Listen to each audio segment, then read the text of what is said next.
Welcome, warriors and shield maidens, to VK Tales, your skald, ready to take you on epic journeys through the icy fjords and blood-soaked battlefields of the Viking world. Before we begin, raise your mead horns and swear loyalty to our clan. Subscribe to the channel, tell us in the comments which village you're watching from, and raise your thumbs as a sign of approval to the gods, and click the like button. Now, settle in close to the fire, because the late afternoon sun cast long shadows across Shadowglade, painting the quaint village in hues of amber and gold. I stood on my porch, nursing a cup of coffee that had long since gone cold, my eyes fixed on the tree line where the whispering woods began. Something about the forest had always set my teeth on edge, a feeling I could never quite shake. A flash of yellow caught my eye, little Astrid Thornwood, skipping down the dirt path that led to the woods. Her pigtails bounced with each step, a bright ribbon fluttering in the breeze. I set my mug down with a frown. "Astrid," I called out, my voice carrying across the quiet street. "Where are you off to, young lady?" The girl paused, turning to face me with a gap-toothed grin. "Hi, Mr. Einar. I'm just going to pick some flowers for Mama. She's been feeling poorly." I descended the porch steps, approaching the child. "That's very thoughtful of you, Astrid, but you know the rules. No one goes into the woods alone, especially not so close to sundown." Astrid's lower lip jutted out in a pout. "But Mr. Einar, I'm almost 9 now. I'm not a baby anymore. And I won't go in deep, I promise. Just to the edge where the pretty bluebells grow." I sighed, running a hand through my graying hair. The innocence in her eyes tugged at my heart, but the nagging feeling of unease persisted. "All right, Astrid, but you stay where I can see you from here, understand? And you come right back before the sun touches the treetops." Her face lit up with joy. "Oh, thank you, Mr. Einar. I'll be quick as a bunny.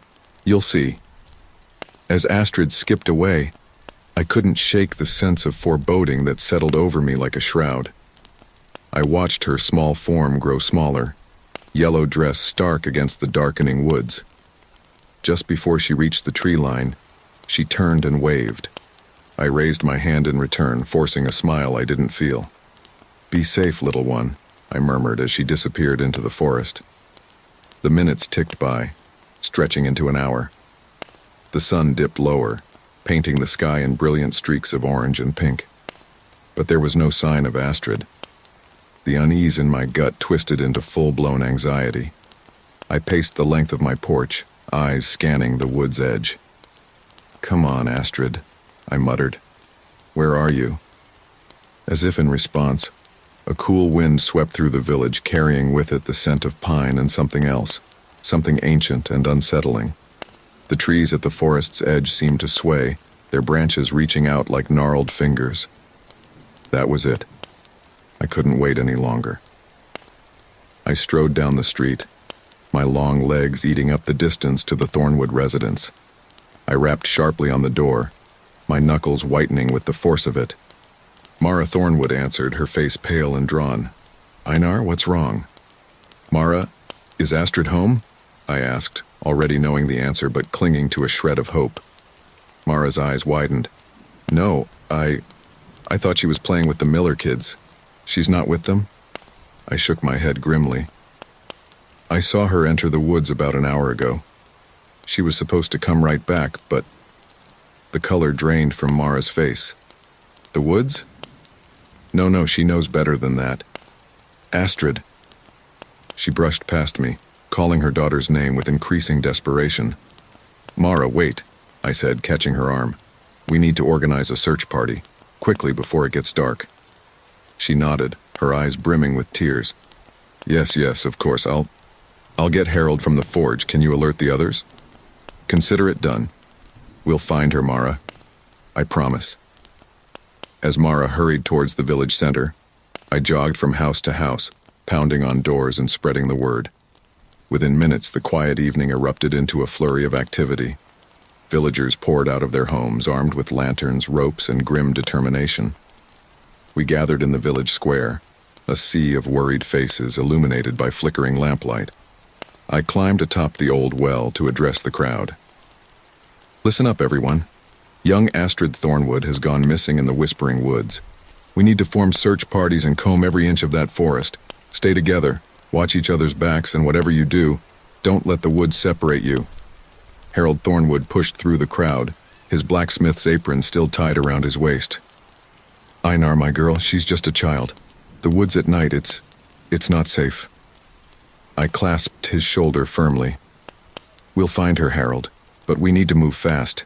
You know as well as I do that the forest changes after dark." A murmur rippled through the crowd. Everyone in Shadowglade grew up with stories of the woods, tales of people who entered and never returned, of strange lights and eerie whispers, of time that flowed differently beneath those ancient boughs. "All right, listen up," I called out, silencing the whispers. "We'll split into 5 groups. Each group takes a different section of the woods. Use your whistles if you find anything or if you need help. And remember, stay together no matter what." As I divided the villagers into groups, I couldn't help but notice the fear in their eyes. The Whispering Woods had always been a source of unease for Shadowglade, but now, with one of our own lost within its depths, that fear had crystallized into something tangible. I led my group to the edge of the forest, our lanterns casting long shadows that danced and flickered ominously. The trees loomed before us, their branches intertwining to form a dark, forbidding canopy. "Mr. Einar," young Tom Miller piped up, his voice quavering slightly. "Do you really think Astrid's in there?" I knelt down to meet the boy's eyes. "I hope so, Tom. And that's why we need to be brave and go find her. Can you be brave for Astrid?" Tom nodded solemnly, squaring his small shoulders. "I can be brave." "Good lad," I said, ruffling his hair as I stood. I turned to face the rest of the group, my expression grim. "All right, everyone. Stay close. Keep your eyes and ears open, and call out if you see anything unusual. Let's bring Astrid home." With a deep breath, I stepped forward, parting the undergrowth with my free hand. The forest seemed to hold its breath as we entered, the usual chorus of nighttime creatures eerily absent. Our lantern light barely penetrated the thick darkness, creating a small bubble of illumination that only served to make the shadows beyond seem darker and more menacing. As we pushed deeper into the Whispering Woods, the air grew thick and heavy, laden with the scent of damp earth and decaying leaves. The trees pressed in close, their branches reaching out like clawed hands, forcing us to duck and weave our way forward. "Astrid," I called out, my voice sounding muffled and strange in the oppressive silence. "Astrid, can you hear us?" Only the faint echo of my own voice answered, bouncing back at us from the impenetrable darkness ahead. A chill ran down my spine as I realized the truth that we all knew, but were too afraid to voice. The forest was alive, and it was watching us. I glanced back at the nervous faces of my search party, their eyes wide with fear and determination. "Keep moving," I encouraged them. "She's out here somewhere, and we're going to find her." But as we ventured further into the heart of the Whispering Woods, a nagging doubt began to gnaw at me. What if we were already too late? What if the forest had already claimed little Astrid, just as it had claimed so many others over the years? I pushed the thought aside, gripping my lantern tighter. No, we would find her. We had to. And as the branches closed in around us, swallowing up the last glimpse of the night sky, I silently vowed that I wouldn't rest until Astrid was safe in her parents' arms, no matter what dark secrets these woods might hold. The deeper we pushed into the Whispering Woods, the more suffocating the air became. Our lantern light seemed to shrink, barely penetrating the thick, inky darkness that pressed in from all sides. The trees loomed impossibly tall, their gnarled branches reaching out like skeletal fingers, scraping against our clothes and skin. "Astrid!" I called out again, my voice hoarse from shouting. "Astrid, where are you?" Only silence answered, broken occasionally by the snap of a twig or the rustle of leaves. But was it the wind, or something else entirely? "Mr. Einar," whispered Tom Miller, his small hand clutching at my jacket. "I don't like this place. It feels wrong." I placed a reassuring hand on the boy's shoulder even as I fought to control my own rising panic. "I know, Tom. But we have to keep going. For Astrid. Suddenly, a high-pitched giggle echoed through the trees, causing us all to freeze in our tracks. It was a child's laugh, but it wasn't Astrid's voice. It was older, somehow, ancient and filled with a malevolent glee that sent shivers down my spine. "Did you hear that?" gasped Sarah Blackwood, her eyes wide with fear. I nodded grimly. "Everyone stay close. Whatever happens, don't get separated." We pressed on, the laughter occasionally rippling through the air, always seeming to come from a different direction. The trees appeared to shift and move, creating an ever-changing maze around us. More than once, I could have sworn we passed the same gnarled oak, its trunk twisted into a shape that looked disturbingly like a screaming face. After what felt like hours of wandering, we stumbled into a small clearing. The sight that greeted us made my blood run cold. The grass was stained dark, glistening wetly in our lantern light. "Is that blood?" Sarah whispered, her voice trembling. I knelt down, examining the stains closely. The metallic scent hit my nostrils, confirming our fears. "It's blood, all right," I muttered, standing up quickly. "But it could be animal blood. Let's not jump to conclusions." "Animal blood?" Tom's voice cracked with fear. "What kind of animal bleeds this much?" Before I could answer, a new sound reached our ears, a soft, melodic humming. It seemed to be coming from just beyond the tree line, accompanied by a faint pulsing light. "Look!" cried Sarah, pointing. "Over there!" We approached cautiously, pushing through the underbrush. What we found made us all gasp in wonder and fear. A perfect circle of glowing mushrooms stood before us, their caps pulsing with an eerie blue-green light. And within the circle are those fairies. Tom breathed, his eyes wide with a mix of terror and fascination. Tiny, luminous figures danced within the mushroom ring, their movements too quick and fluid to be natural. As we watched, they seemed to notice us, their dance becoming more frenzied, more enticing. "Don't look directly at them," I warned, remembering old tales my grandmother used to tell. "And whatever you do, don't step into the circle." But even as I spoke, I could feel the pull of their dance, an almost irresistible urge to join them. I tore my gaze away, looking back at our group.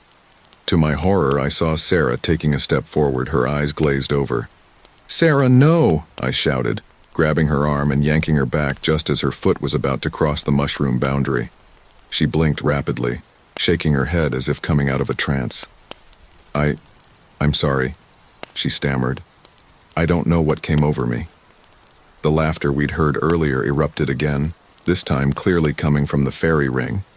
The tiny creature's dance became wilder, more chaotic, and the mushroom's glow intensified to an almost blinding level. "We need to leave now," I ordered, ushering the group back the way we came. As we retreated, I could have sworn I saw a larger figure among the fairies, a child-sized silhouette that looked disturbingly familiar. But when I blinked, it was gone. We crashed through the underbrush, branches whipping at our faces as we fled the clearing. When we finally stopped to catch our breath, I realized with a sinking feeling that the woods around us looked completely unfamiliar. Where are we?" panted Tom, clutching a stitch in his side. I turned in a slow circle, trying to get my bearings, but every direction looked the same. Endless trees stretching into impenetrable darkness. "I'm not sure," I admitted reluctantly. "But we need to keep moving. We can't be far from where we started." But as we set off again, doubt began to gnaw at me. The whispering woods had always been strange, but this was something else entirely. It was as if the forest itself was alive, changing and shifting to confuse and trap us. Hours seemed to pass as we wandered, calling out for Astrid and the other search parties. Our voices grew hoarse, our legs weary, but we pushed on. The darkness pressed in, broken only by our flickering lantern light and the occasional bioluminescent fungus clinging to the trees. Suddenly, Sarah stopped short, causing Tom to bump into her. "Wait," she said, her voice tense. "Do you hear that?" We all fell silent, straining our ears. At first I heard nothing but the usual forest sounds, the rustle of leaves, the creak of branches. But then faintly I caught it. Whispers, too quiet to make out words, but unmistakably there. "It's coming from over there," Tom pointed, his hand shaking slightly. We moved cautiously in the direction he indicated, the whispers growing louder with each step. Soon we found ourselves at the mouth of a dark cave, the entrance nearly hidden by thick vines and moss. The whispers seemed to emanate from within, a cacophony of voices speaking in languages I couldn't understand. Yet somehow I felt I could almost grasp the meaning, as if the words were just on the edge of comprehension. "We shouldn't go in there," Sarah said, voicing what we were all thinking. I nodded in agreement, but something caught my eye. A flash of yellow fabric snagged on one of the vines covering the cave entrance. My heart leapt into my throat as I reached out and carefully extracted it. This is from Astrid's dress," I said, my voice barely above a whisper. The implications hung heavy in the air. Astrid had been here, which meant we had no choice. We had to enter the cave. "All right, listen up," I said, turning to face Sarah and Tom. "We go in together, stay close, and at the first sign of real danger, we get out. Understood?" They nodded solemnly, fear and determination warring in their eyes. Taking a deep breath, I pushed aside the vines and stepped into the cave. The whispers grew louder, seeming to press against us from all sides. Our lantern light reflected off damp stone walls, creating strange, dancing shadows that seemed to move with a life of their own. As we ventured deeper, I noticed strange symbols carved into the rock, ancient runes that pulsed with a faint, otherworldly light. I reached out to touch one, and a jolt of energy shot up my arm, filling my mind with fragmented visions. A great battle, a betrayal, a curse laid upon the land. I jerked my hand back, gasping. "Don't touch the walls," I warned the others. We pressed on, the cave seeming to go on forever. The whispers had become a constant backdrop, occasionally rising to a fever pitch before subsiding again. It was maddening, and I could see the strain it was putting on Sarah and Tom. Just when I thought we couldn't go any further, the passage widened, opening into a vast cavern. And there, in the center, stood a crumbling stone shrine.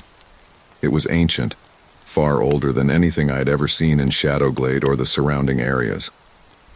"What is this place?" Sarah breathed, her voice filled with awe and fear. Before I could answer, the runes on the walls flared to life, bathing the cavern in an eerie, pulsating light. The whispers rose to a crescendo, and suddenly, I could understand them. They spoke of an old god, long forgotten, who once ruled over the forest, of a pact broken, a price unpaid, of children taken as tribute, their innocence feeding the ancient power that dwelled within the woods. As the visions washed over me, I saw generations of Shadowglade's history unfold, the good and the bad, the triumphs and the unspeakable crimes. And I realized, with a sickening clarity, that Astrid's disappearance was no accident. The forest had taken her, just as it had taken others before her, to satisfy an age-old debt. The whispers faded, leaving us in a silence that felt deafening after the onslaught of sound and vision. I turned to Sarah and Tom, seeing my own shock and horror reflected in their faces. "Mr. Einar," Tom said, his voice small and frightened. "What do we do now?" I looked back at the shrine, my mind racing. We had uncovered a terrible truth, but we were no closer to finding Astrid. And now I feared that our task had become far more dangerous, and far more important, than a simple rescue mission. "Now," I said, my voice grim with determination, "we find a way to end this once and for all, for Astrid, and for all the children who came before her." As if in response to my words, a low rumble shook the cavern. Dust and small stones began to rain down from the ceiling. "We need to get out of here," Sarah cried, already turning back the way we came. We ran, the rumbling growing louder behind us. I could hear the crack of stone, the roar of collapsing tunnels. We burst out of the cave just as a cloud of dust billowed from the entrance, the ground shaking beneath our feet. As we caught our breath, staring at the now sealed cave entrance, I knew that our ordeal was far from over. We had glimpsed the dark heart of the Whispering Woods, and it would not give up its secrets or its captives easily. "Come on," I said, straightening up. "We need to find the others. This is bigger than we thought, and we're going to need help." As we set off once more into the dark forest, I couldn't shake the feeling that we were being watched. The Whispering Woods had shown us a taste of its power, and I feared what other horrors it might have in store for us before this night was through. I awoke with a start, my head pounding and my mouth dry as sandpaper. Disoriented, I blinked several times, trying to make sense of my surroundings. Gone were Sarah and Tom. Gone was the oppressive darkness of the cave. Instead, I found myself lying on a bed of soft moss, dappled sunlight filtering through a canopy of leaves high above. "Sarah? Tom?" I called out, my voice hoarse and weak. Only the chirping of birds answered me. Groaning, I pushed myself to my feet, fighting a wave of dizziness. How long had I been unconscious? And more importantly, where were the others? As my vision cleared, I realized with a sinking feeling that I didn't recognize this part of the forest at all. The trees here were different, older, more gnarled, their bark a deep, almost black color. Wisps of mist curled around their roots, giving the whole scene an ethereal, dreamlike quality. "Hello?" I called out again, louder this time. "Can anyone hear me?" My voice echoed strangely, seeming to bounce back from impossible angles. And then, as if in response, the forest began to move. It started subtly at first, a tree shifting slightly to the left, a path that I could have sworn was straight suddenly curving to the right. But within moments, the entire landscape was in flux. Trees sliding past each other like pieces on a giant chessboard, paths appearing and disappearing in the blink of an eye. I stumbled backward, my heart racing. What in the world? As quickly as it had begun, the movement ceased. I found myself standing at the entrance to a maze of towering hedges, their leaves a deep, unnatural purple. "Well," I muttered to myself, "I don't think we're in Kansas anymore, Toto." With no other obvious path, I steeled myself and entered the maze. The hedges loomed over me, their branches intertwining overhead to create a tunnel of twilight. I walked for what felt like hours, taking turn after turn, but never seeming to get any closer to, well, anything. Just as despair was starting to set in, I heard a sound that made me freeze in my tracks. A child's laughter, high and clear. "Astrid," I called out, hope surging in my chest. "Astrid, is that you?" The laughter came again, closer this time, followed by the patter of small feet. I rushed forward, rounding a corner just in time to see a flash of yellow disappearing around the next bend. "Astrid, wait!" I chased after the sound, my exhaustion forgotten. Left, right again. I lost track of the turns, focused only on catching up to that elusive figure. Finally, I burst out of the maze into a small clearing, panting heavily. But instead of Astrid, I found myself face to face with a fox. And not just any fox. This one was sitting upright on its hind legs, regarding me with an unnervingly intelligent gaze. Its fur was a deep, burnished red, almost metallic in the strange light. "Well," said the fox, in a voice that was somehow both gravelly and melodious. "You're certainly not what I was expecting." I blinked hard, wondering if I'd finally lost my mind. You can talk?" The fox tilted its head, looking amused. "I should hope so. It would make for a rather dull conversation otherwise, don't you think?" I opened my mouth, closed it again, then finally managed to say, "I'm looking for a little girl. Her name is Astrid. Have you seen her?" "Ah," said the fox, nodding sagely. "The child taken by the woods. Yes, I know of her." Hope flared in my chest. "You do? Where is she? Can you take me to her?" The fox's eyes glinted mischievously. "I could, for a price." I frowned, suspicion creeping in. What kind of price? Oh, nothing too dear, the fox said, waving a paw dismissively. Just a small favor. You see, there's a cave not far from here. Inside is a jewel. A small thing, really, but precious to me. Fetch it for me and I'll lead you to the girl. I hesitated. Every instinct told me not to trust this strange creature, but what choice did I have? I was hopelessly lost, and this might be my only chance to find Astrid. All right, I said finally. Show me this cave. The fox grinned, revealing a row of sharp teeth. Excellent. Follow me, dear human, and do try to keep up. With that, it darted off into the trees. I hurried after it, struggling to keep the lithe creature in sight as it wove between trunks and leapt over fallen logs. After what felt like miles, we arrived at the mouth of a cave. Unlike the one I'd encountered earlier, this opening was smooth and round, almost like it had been carved by hand. The fox sat down at the entrance, curling its tail around its paws. In you go, then. The jewel is inside. You can't miss it. It glows with an inner light. I peered into the darkness, a sense of foreboding creeping over me. You're not coming with me? The fox chuckled. Oh no, I'm not fond of enclosed spaces. But don't worry, it's perfectly safe. Mostly. With a deep breath, I stepped into the cave. As my eyes adjusted to the gloom, I realized that the walls were covered in strange symbols. Not quite like the runes from before, but similar enough to make me uneasy. As I ventured deeper, I began to hear whispers. Faint at first, but growing louder with each step.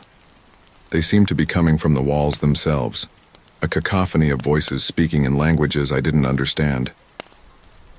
Hello? I called out, my voice echoing in the darkness. Is anyone there? The whispers intensified, becoming almost deafening, and then suddenly they coalesced into a single voice, a voice I recognized. Einar, it said, and I spun around to find myself face to face with myself. It was like looking in a mirror, except this version of me looked older, more haggard. His eyes held a haunted look that sent chills down my spine. What is this? I stammered. My doppelganger smiled sadly. A warning, Einar. The path you're on, it doesn't end well. What do you mean? I'm trying to save Astrid. He shook his head. Are you? Or are you running from something else? From the truth about Shadowglade? About your family's role in all of this? I took a step back, my mind reeling. I don't understand. You will, he said. But ask yourself this. Can you trust a talking fox? Can you trust anything in these woods? Before I could respond, the cave began to shake. Dust and small rocks rained down from the ceiling as the whispers rose to a fever pitch. Go! My other self shouted. Get out of here! I turned and ran, heart pounding in my ears. I burst out of the cave just as it began to collapse, nearly bowling over the fox in my haste. Well? The creature asked, looking expectant. Did you get it? I stared at the fox, my conversation with myself, still ringing in my ears. There was no jewel, I said slowly. Was there?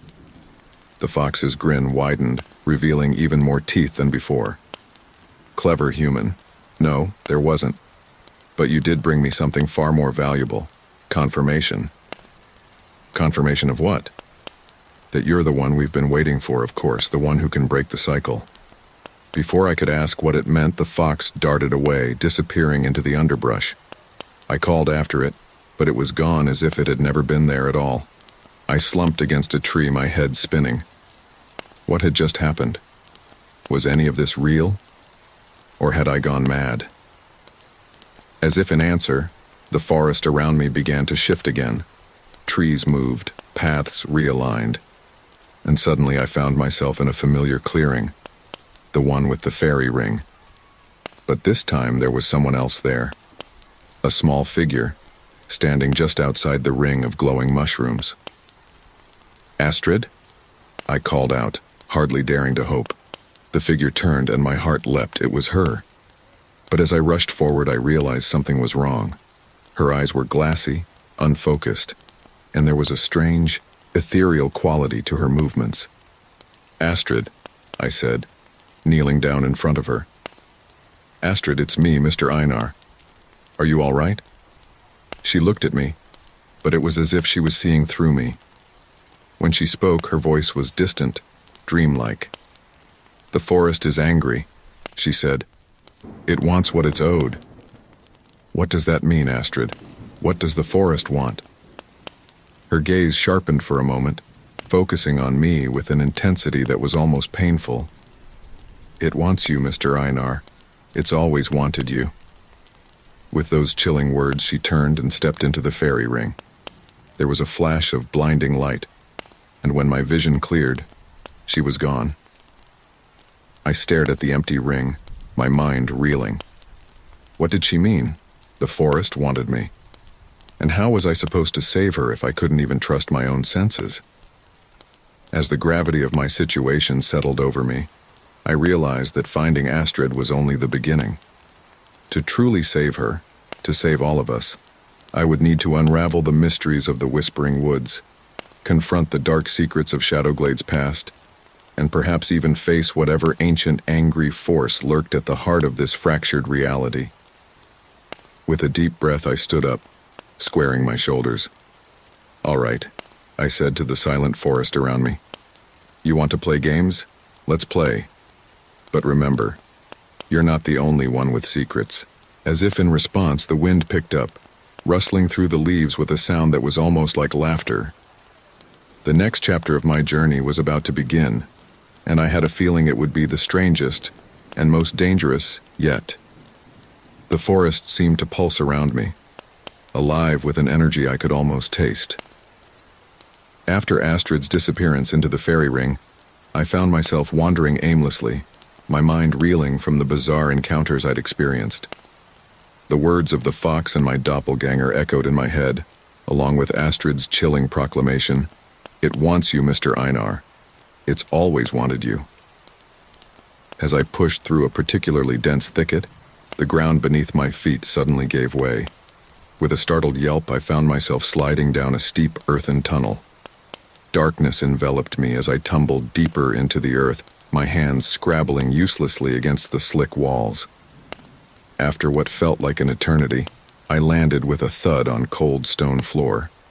Groaning, I pushed myself to my feet, squinting into the gloom. As my eyes adjusted, I realized I was in some sort of underground chamber. The air was thick with the scent of damp earth and something else, something ancient and vaguely metallic. "Hello?" I called out, my voice echoing off unseen walls. "Is anyone there?" No response came, save for the steady drip of water somewhere in the darkness. I fumbled in my pocket for my lighter, silently thanking my past self for the habit of always carrying one. The small flame flickered to life, casting dancing shadows on the walls around me. What I saw made my breath catch in my throat. I was standing in a vast cavern, its ceiling lost in darkness high above. But it wasn't the size of the space that stunned me. It was what filled it. Before me stood an enormous shrine, its stonework crumbling but still impressive. Intricate carvings covered every surface, depicting scenes of ancient battles, strange rituals, and beings that seemed more myth than reality. At the center of it all was a massive stone altar, stained dark with what I prayed wasn't blood. "What is this place?" I muttered, approaching the shrine cautiously. As I drew closer, the carvings seemed to shift and move in the flickering light of my lighter. I blinked hard, sure I was imagining things, but when I looked again, the movement was undeniable. The stone figures were animating before my eyes, acting out their eternal stories. Suddenly, a voice boomed through the cavern, causing me to nearly drop my lighter in shock. "Who dares disturb the slumber of the old ones?" I spun around, searching for the source of the voice, but saw no one. I'm Einar from Shadowglade," I called out, my voice shaking slightly. "I'm looking for a missing girl, Astrid. Have you seen her?" A low, rumbling laugh echoed through the chamber. "Ah, Shadowglade. It has been long since one of your kind ventured here. Tell me, Einar of Shadowglade, do you know what this place is?" I swallowed hard, my eyes darting around the cavern. A shrine of some kind, I think, to the old ones, you said? Indeed, the voice replied, sounding almost pleased. This is the Forgotten Shrine, a place of power and memory. Here, the past and present intertwine, and the future takes shape. As the voice spoke, the carvings on the walls began to glow with an otherworldly light. Scenes of Shadowglade's history played out before me, its founding, its triumphs, and its darkest moments. I don't understand, I said, transfixed by the moving images. What does this have to do with Astrid? With me? The voice chuckled, a sound like grinding stone. Everything, Einar of Shadowglade, everything. Your village has a debt to pay, a balance to restore. The child is merely the latest payment. Anger flared in my chest, cutting through my fear. Payment? She's an innocent child. Whatever debt Shadowglade owes, it's not hers to pay. Innocence, the voice mused. Such a fragile concept. But tell me, Einar, are you so certain of your own innocence? Of your family's? Before I could respond, the glowing scenes on the walls shifted, focusing on a familiar face. My own grandfather, standing before this very shrine. He was younger than I'd ever seen him, but his expression was one I recognized all too well. Determined, with a hint of desperation. What is this? I whispered, unable to tear my eyes away. Watch, the voice commanded. See the truth your family has hidden for generations. The scene played out silently, but I didn't need sound to understand what I was seeing. My grandfather, placing something on the altar, a lock of hair, a child's toy. I couldn't quite make it out.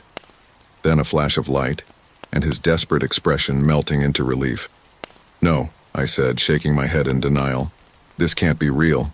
My grandfather would never. Wouldn't he? The voice interrupted. To save the village? To protect his family? Humans are capable of much when faced with the right motivation. I staggered back from the altar, my mind reeling. What are you saying? That my grandfather, that my family has been sacrificing children to what? Some ancient forest god? Not sacrificing, the voice corrected. Offering, a tribute to maintain the balance, to keep the old ones slumbering. But the offerings have grown fewer, weaker, the balance shifts, and now the forest hungers. I felt sick, my world tilting on its axis. Everything I thought I knew about my family, about Shadowglade, was crumbling around me. But I couldn't let myself be paralyzed by this revelation. Astrid was still out there, still in danger. How do I stop this?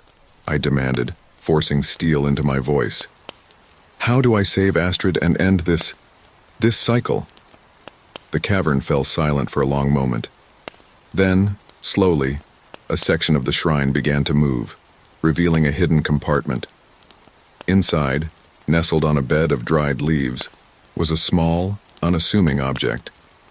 A simple wooden flute, its surface carved with the same intricate designs as the shrine. Take it, the voice commanded. This relic has the power to communicate with the old ones, to bend the very fabric of the forest to your will. But be warned, Einar of Shadowglade, power always comes with a price. Hesitantly, I reached out and grasped the flute. The moment my fingers touched it, a jolt of energy surged through me, filling my mind with fragments of ancient melodies and half-remembered rituals. Use it wisely, the voice said, already beginning to fade. The fate of Astrid, of Shadowglade, and of the forest itself now rests in your hands. As the voice trailed off, the ground beneath my feet began to tremble. Dust and small rocks rained down from the ceiling, and I heard the ominous sound of stone grinding against stone. Wait, I called out. I have more questions. But it was too late. The trembling intensified, and I realized with growing horror that the cavern was collapsing. I clutched the flute to my chest and ran, dodging falling debris as I searched desperately for a way out. Just when I thought all was lost, I spotted a narrow fissure in the far wall, daylight peeking through. I dove for it, squeezing through the tight opening as the roar of the collapsing shrine filled my ears. I tumbled out onto soft grass, gasping for air. Behind me, the last rumbles of the cave-in faded away, leaving an eerie silence in their wake. Slowly, I pushed myself to my feet, still clutching the ancient flute. The forest around me seemed different now, more alive, more aware. The trees swayed gently, their leaves whispering secrets I could almost understand. I looked down at the flute in my hands, feeling the weight of responsibility settling on my shoulders. I had answers now, but they only led to more questions. How long had this been going on? How many children had been offered over the years? And most importantly, how could I use this relic to save Astrid and put an end to it all? As if in response to my thoughts, a soft melody drifted through the air, the same child's laughter I'd heard before, but now tinged with a haunting, otherworldly quality. "I'm coming, Astrid," I whispered, gripping the flute tightly. "And I'm going to make this right, for you, for Shadowglade, and for all those who came before." With renewed determination, I set off deeper into the whispering woods. The path ahead was unclear, fraught with danger and dark magic. But armed with the knowledge of the past and the power of the ancient flute, I was ready to face whatever the forest might throw at me. As I walked, the trees seemed to part before me, creating a winding path. Whether it led to salvation or doom, I couldn't say. But one thing was certain: nothing would ever be the same again, for me or for Shadowglade. The true test was just beginning, and I could only hope I was ready for what lay ahead. The ancient flute felt warm in my hand as I trudged through the ever-shifting landscape of the whispering woods. The trees seemed to watch my every move, their branches swaying in a non-existent breeze. I couldn't shake the feeling that the forest itself was alive, toying with me like a cat with a mouse. As I pushed through a particularly dense thicket, the woods suddenly opened up into a beautiful meadow. The sight was so unexpected, so jarringly out of place, that I stopped dead in my tracks. The meadow was a riot of color. Wildflowers of every hue imaginable carpeted the ground, their sweet perfume filling the air. Butterflies danced from bloom to bloom, and in the center of it all stood an enormous ancient oak tree, its branches spreading wide to create a canopy of dappled shade. It was perfect. Too perfect. "Well, this isn't suspicious at all," I muttered to myself, gripping the flute tighter. As if in response to my words, a familiar voice called out from behind the oak tree, "Mr. Einar! Mr. Einar, over here!" My heart leapt into my throat. It was Astrid's voice. "Astrid?" I called back, taking a hesitant step into the meadow. "Astrid, is that you?" The little girl emerged from behind the tree, her yellow dress bright against the dark bark. She looked exactly as she had the day she disappeared, right down to the ribbon in her hair. "Mr. Einar, you found me," she cried, her face splitting into a wide grin. "I knew you would." Every instinct screamed that this was wrong, that it couldn't be real. But the sight of her, safe and sound, made my heart ache with relief. "Astrid, thank goodness," I said, moving towards her. "Are you all right? What happened to you?" She giggled, the sound light and carefree. "I'm fine, silly. I've been here the whole time. It's so beautiful, isn't it? Like something out of a fairy tale." As she spoke, I noticed something odd. Her movements seemed slightly off, almost mechanical. And her eyes, they didn't quite focus on me, as if she was looking at something just over my shoulder. I stopped a few feet away from her, my suspicion growing. "Astrid, listen to me carefully. We need to leave this place. It's not safe here." Her smile never faltered. "But why would we leave? Everything we need is right here. Look, even the others have come to join us." I spun around, my heart racing. To my horror, I saw familiar faces emerging from the tree line: Sarah, Tom, even Harold and Mara Thornwood. They all wore the same vacant smile as Astrid, their eyes unfocused and dreamy. "Welcome, Einar," Mara said, her voice oddly flat. "We've been waiting for you. Now our family is complete.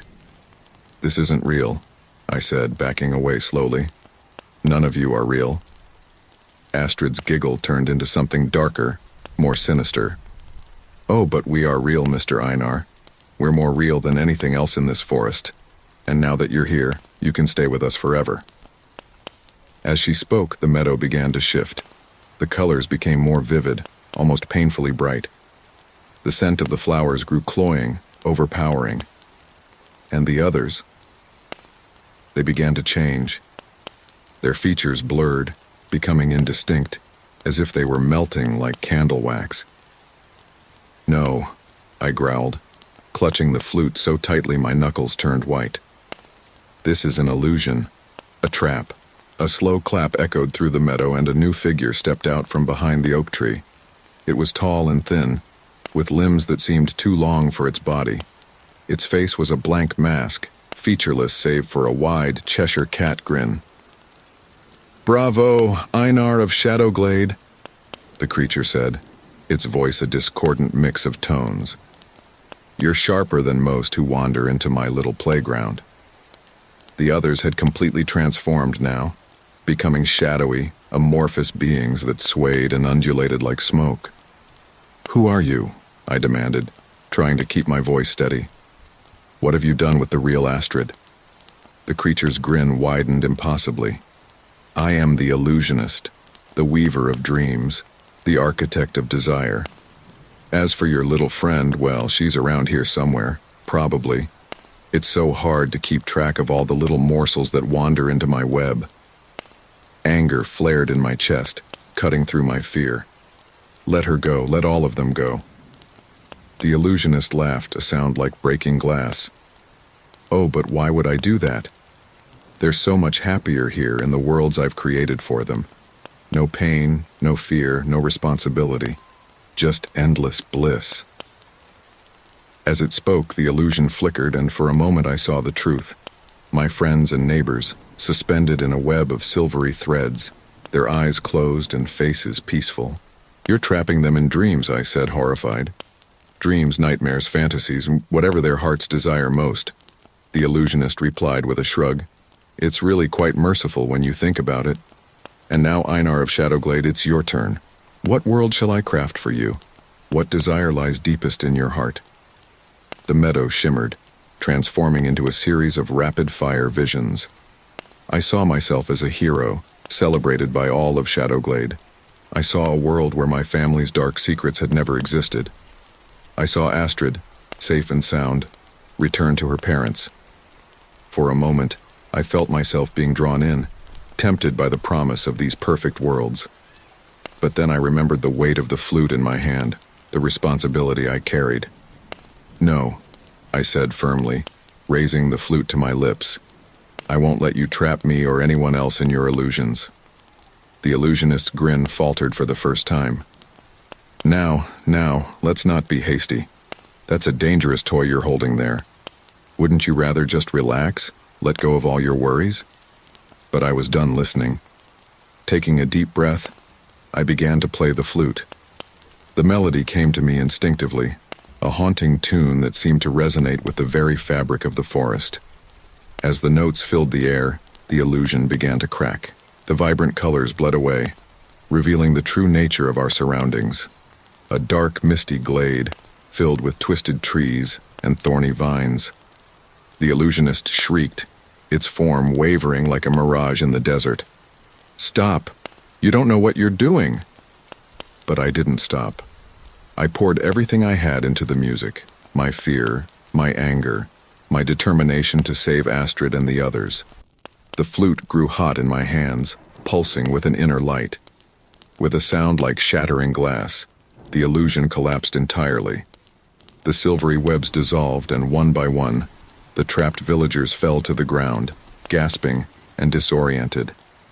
The illusionist was the last to fade, its grin now a rictus of fury. "This isn't over, Einar of Shadowglade," it hissed. "The forest has many guardians, many traps. You've won this battle, but the war?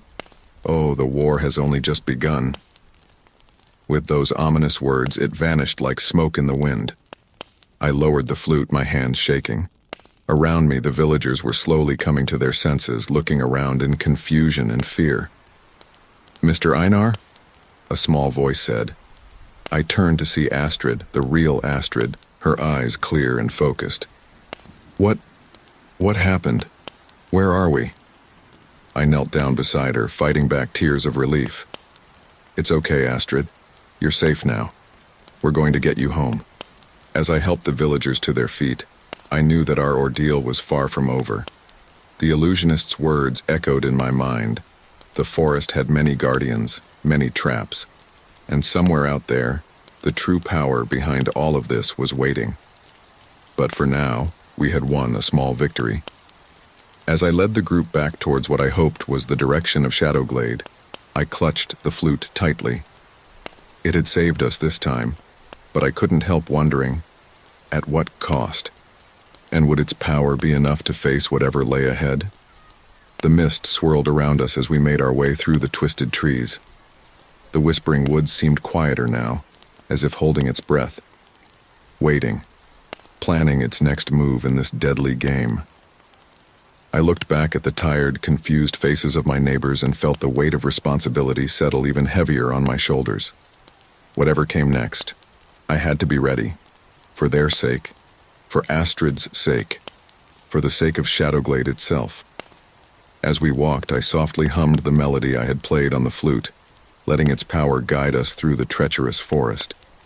The trees seemed to part before us, creating a path. Whether it led to safety or into another trap, I couldn't say. But one thing was certain, our journey through the whispering woods was far from over. The forest seemed to close in around us as we trudged through the misty undergrowth. The group of rescued villagers huddled close, their eyes darting nervously at every shadow and rustle of leaves. I led the way, the ancient flute clutched tightly in my hand, its wood warm against my skin. "Mr. Einar," Astrid's small voice piped up from beside me. "Are we almost home?" I looked down at her, trying to muster a reassuring smile. "I hope so, Astrid. The woods, they're tricky, but we'll get there." Harold Thornwood, Astrid's father, spoke up from behind us. "Einar, we've been walking for hours. Are you sure we're going the right way?" I turned to face the group, seeing the doubt and fear in their eyes. I'm not sure of anything in these woods. But the flute, it seems to be guiding us. We have to trust it." "Trust it?" Sarah scoffed. "It's a piece of wood, Einar. We need real direction, not fairy tales and magic tricks." Before I could respond, a heavy weight seemed to descend upon us. The air grew thick and oppressive, making it difficult to breathe. A deep, sonorous hum filled the air, vibrating through our bodies. "What's happening?" Tom cried out, his young voice cracking with fear. I gripped the flute tighter, feeling it pulse in response to the strange energy. "Everyone, stay close," I commanded. "Something's coming." As if in response to my words, the mist before us began to swirl and coalesce. It took shape, forming into a massive, shadowy figure that towered over us. 2 pinpricks of light glowed where its eyes should be, fixed upon our huddled group. "Who dares to trespass in my domain?" The voice was like thunder, shaking the very ground beneath our feet. Swallowing my fear, I stepped forward. "I am Einar of Shadowglade. We seek safe passage through the woods. Who are you?" The figure leaned down, its misty form rippling. "I am the heart of the forest, the keeper of secrets, the guardian of the old ways. And you, Einar of Shadowglade, have upset the balance." Murmurs of fear rippled through the group behind me. I stood my ground, holding the flute before me like a talisman. "We mean no disrespect. We only want to return home." The heart of the forest laughed, a sound like wind howling through ancient trees. "Home? You are home, Einar. The forest is your home, as it has always been. You simply forgot." Confusion washed over me. "What do you mean?" "Shadowglade is our home." "Shadowglade?" the being mused. "A quaint name for a borrowed place.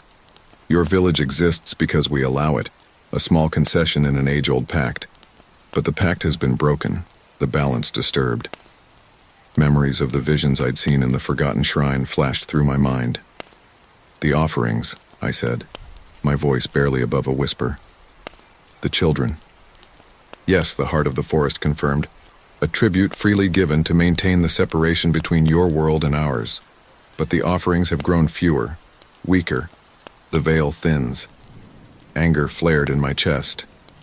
You can't have her, I said, pushing Astrid behind me protectively. You can't have any of them. This ends now. The being's eyes flared brighter. Bold words, little human. But do you truly understand what you're saying? The consequences of breaking the pact completely? Before I could respond, the forest around us began to change. The trees twisted and writhed, their bark splitting to reveal faces frozen in silent screams. The ground beneath our feet became soft and spongy, pulsing like a giant heart. This is the true face of the forest, the heart intoned.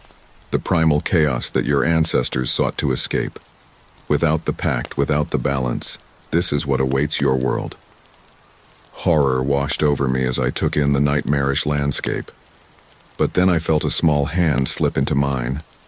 I looked down to see Astrid, her face pale but determined.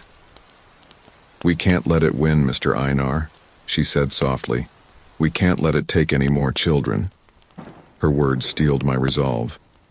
I turned back to the heart of the forest, raising the flute. There has to be another way, a way to maintain the balance without sacrificing innocent lives. The being's form rippled, a hint of curiosity in its glowing eyes. And what would you propose, Einar of Shadowglade? I took a deep breath, the words coming to me as if from some deep, hidden part of my mind. A new pact, one of stewardship, not sacrifice. We'll tend to the forest, protect it from those who would harm it. In return, you leave our children alone. For a long moment, silence reigned. Then, slowly, the heart of the forest began to laugh. It started low, building to a crescendo that shook the twisted trees around us. Stewardship? It boomed. You think you can bargain with forces beyond your comprehension? The old ways are not so easily changed, little human. But I stood my ground. Maybe not, but I have this, I said, holding up the flute. The relic of the old ones. It has power here. Power enough to challenge even you.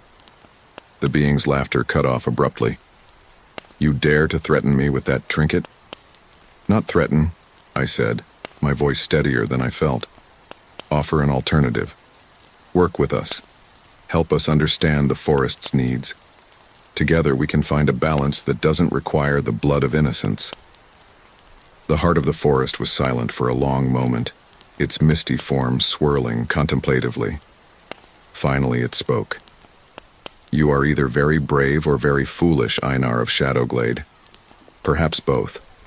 But your proposal intrigues me. Hope flared in my chest. Then you'll consider it? Consider, yes, but not decide. Not yet. The being's form began to disperse, its voice growing fainter. Return to your village, Einar.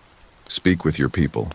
If they are willing to embrace this new path, to truly become stewards of the forest, then return here. We will negotiate. With those words, the heart of the forest vanished, taking the twisted landscape with it. We found ourselves once again in the misty woods, the trees now blessedly normal. A collective sigh of relief went up from the group. Harold stepped forward, clapping a hand on my shoulder. I don't know what just happened, Einar, but thank you for standing up for us, for Astrid. I nodded, still processing everything that had transpired. We're not out of the woods yet, Harold. Literally or figuratively. We have a lot to discuss when we get back to Shadowglade. As if summoned by my words, the mist ahead of us parted, revealing a familiar path. In the distance, I could just make out the twinkling lights of our village. Look! Astrid cried out, pointing. We're almost home! The group surged forward eagerly, but I held back for a moment. I looked down at the flute in my hand, then back at the dark forest behind us. The heart's words echoed in my mind. Return here. We will negotiate. I knew that our ordeal was far from over. The truth about Shadowglade's past, the weight of the choices ahead, it all pressed down on me like a physical burden. But as I watched my neighbors hurrying towards the safety of home, Astrid's hand clasped tightly in her father's, I felt a glimmer of hope. We had a chance now. A chance to right the wrongs of the past, to forge a new relationship with the forest that had both protected and terrified us for generations. It wouldn't be easy, but as I hurried to catch up with the others, I made a silent vow. No more children would be lost to the Whispering Woods. No more secret pacts or hidden sacrifices. Whatever it took, whatever price I had to pay personally, I would see this through. For Astrid, for Shadowglade, and for the future of both our world and the mysterious realm that lay just beyond the veil of trees. As we crossed the threshold into Shadowglade, the first light of dawn breaking over the horizon, I knew that a new chapter was beginning. Not just for me, but for all of us. The true test still lay ahead, but for the first time since this ordeal began, I felt ready to face it. The Whispering Woods had revealed their secrets, and now it was up to us to decide what to do with that knowledge. As the village erupted in joy at our return, I clutched the flute tightly, its warm pulse a reminder of the power and the responsibility I now held. The negotiation with the heart of the forest loomed in our future, a daunting prospect. But as I looked at the relieved and hopeful faces around me, I knew we would face it together. The dawn of a new era for Shadowglade was breaking, and with it, the promise of a future where humans and the ancient forces of the forest could coexist in harmony. But deep down, a small voice whispered a warning. In dealing with powers this old and this primal, the price of failure could be higher than any of us could imagine. The real challenge was just beginning. The great hall of Shadowglade had never been so packed. Every villager, from the eldest elder to the youngest child, crowded into the wooden structure. The air was thick with tension and the murmur of worried voices. At the front of the room I stood beside Mayor Olafsson, the ancient flute clutched tightly in my hand. "Quiet, please," the mayor called out, his usually booming voice tinged with uncertainty. "Einar has a story to tell us, one that concerns the future of our village." All eyes turned to me, and I felt the weight of their stares. I cleared my throat, trying to find the right words to explain the inexplicable. "Friends, neighbors," I began. "What I'm about to tell you will sound impossible, maybe even mad, but I swear on my life that every word is true."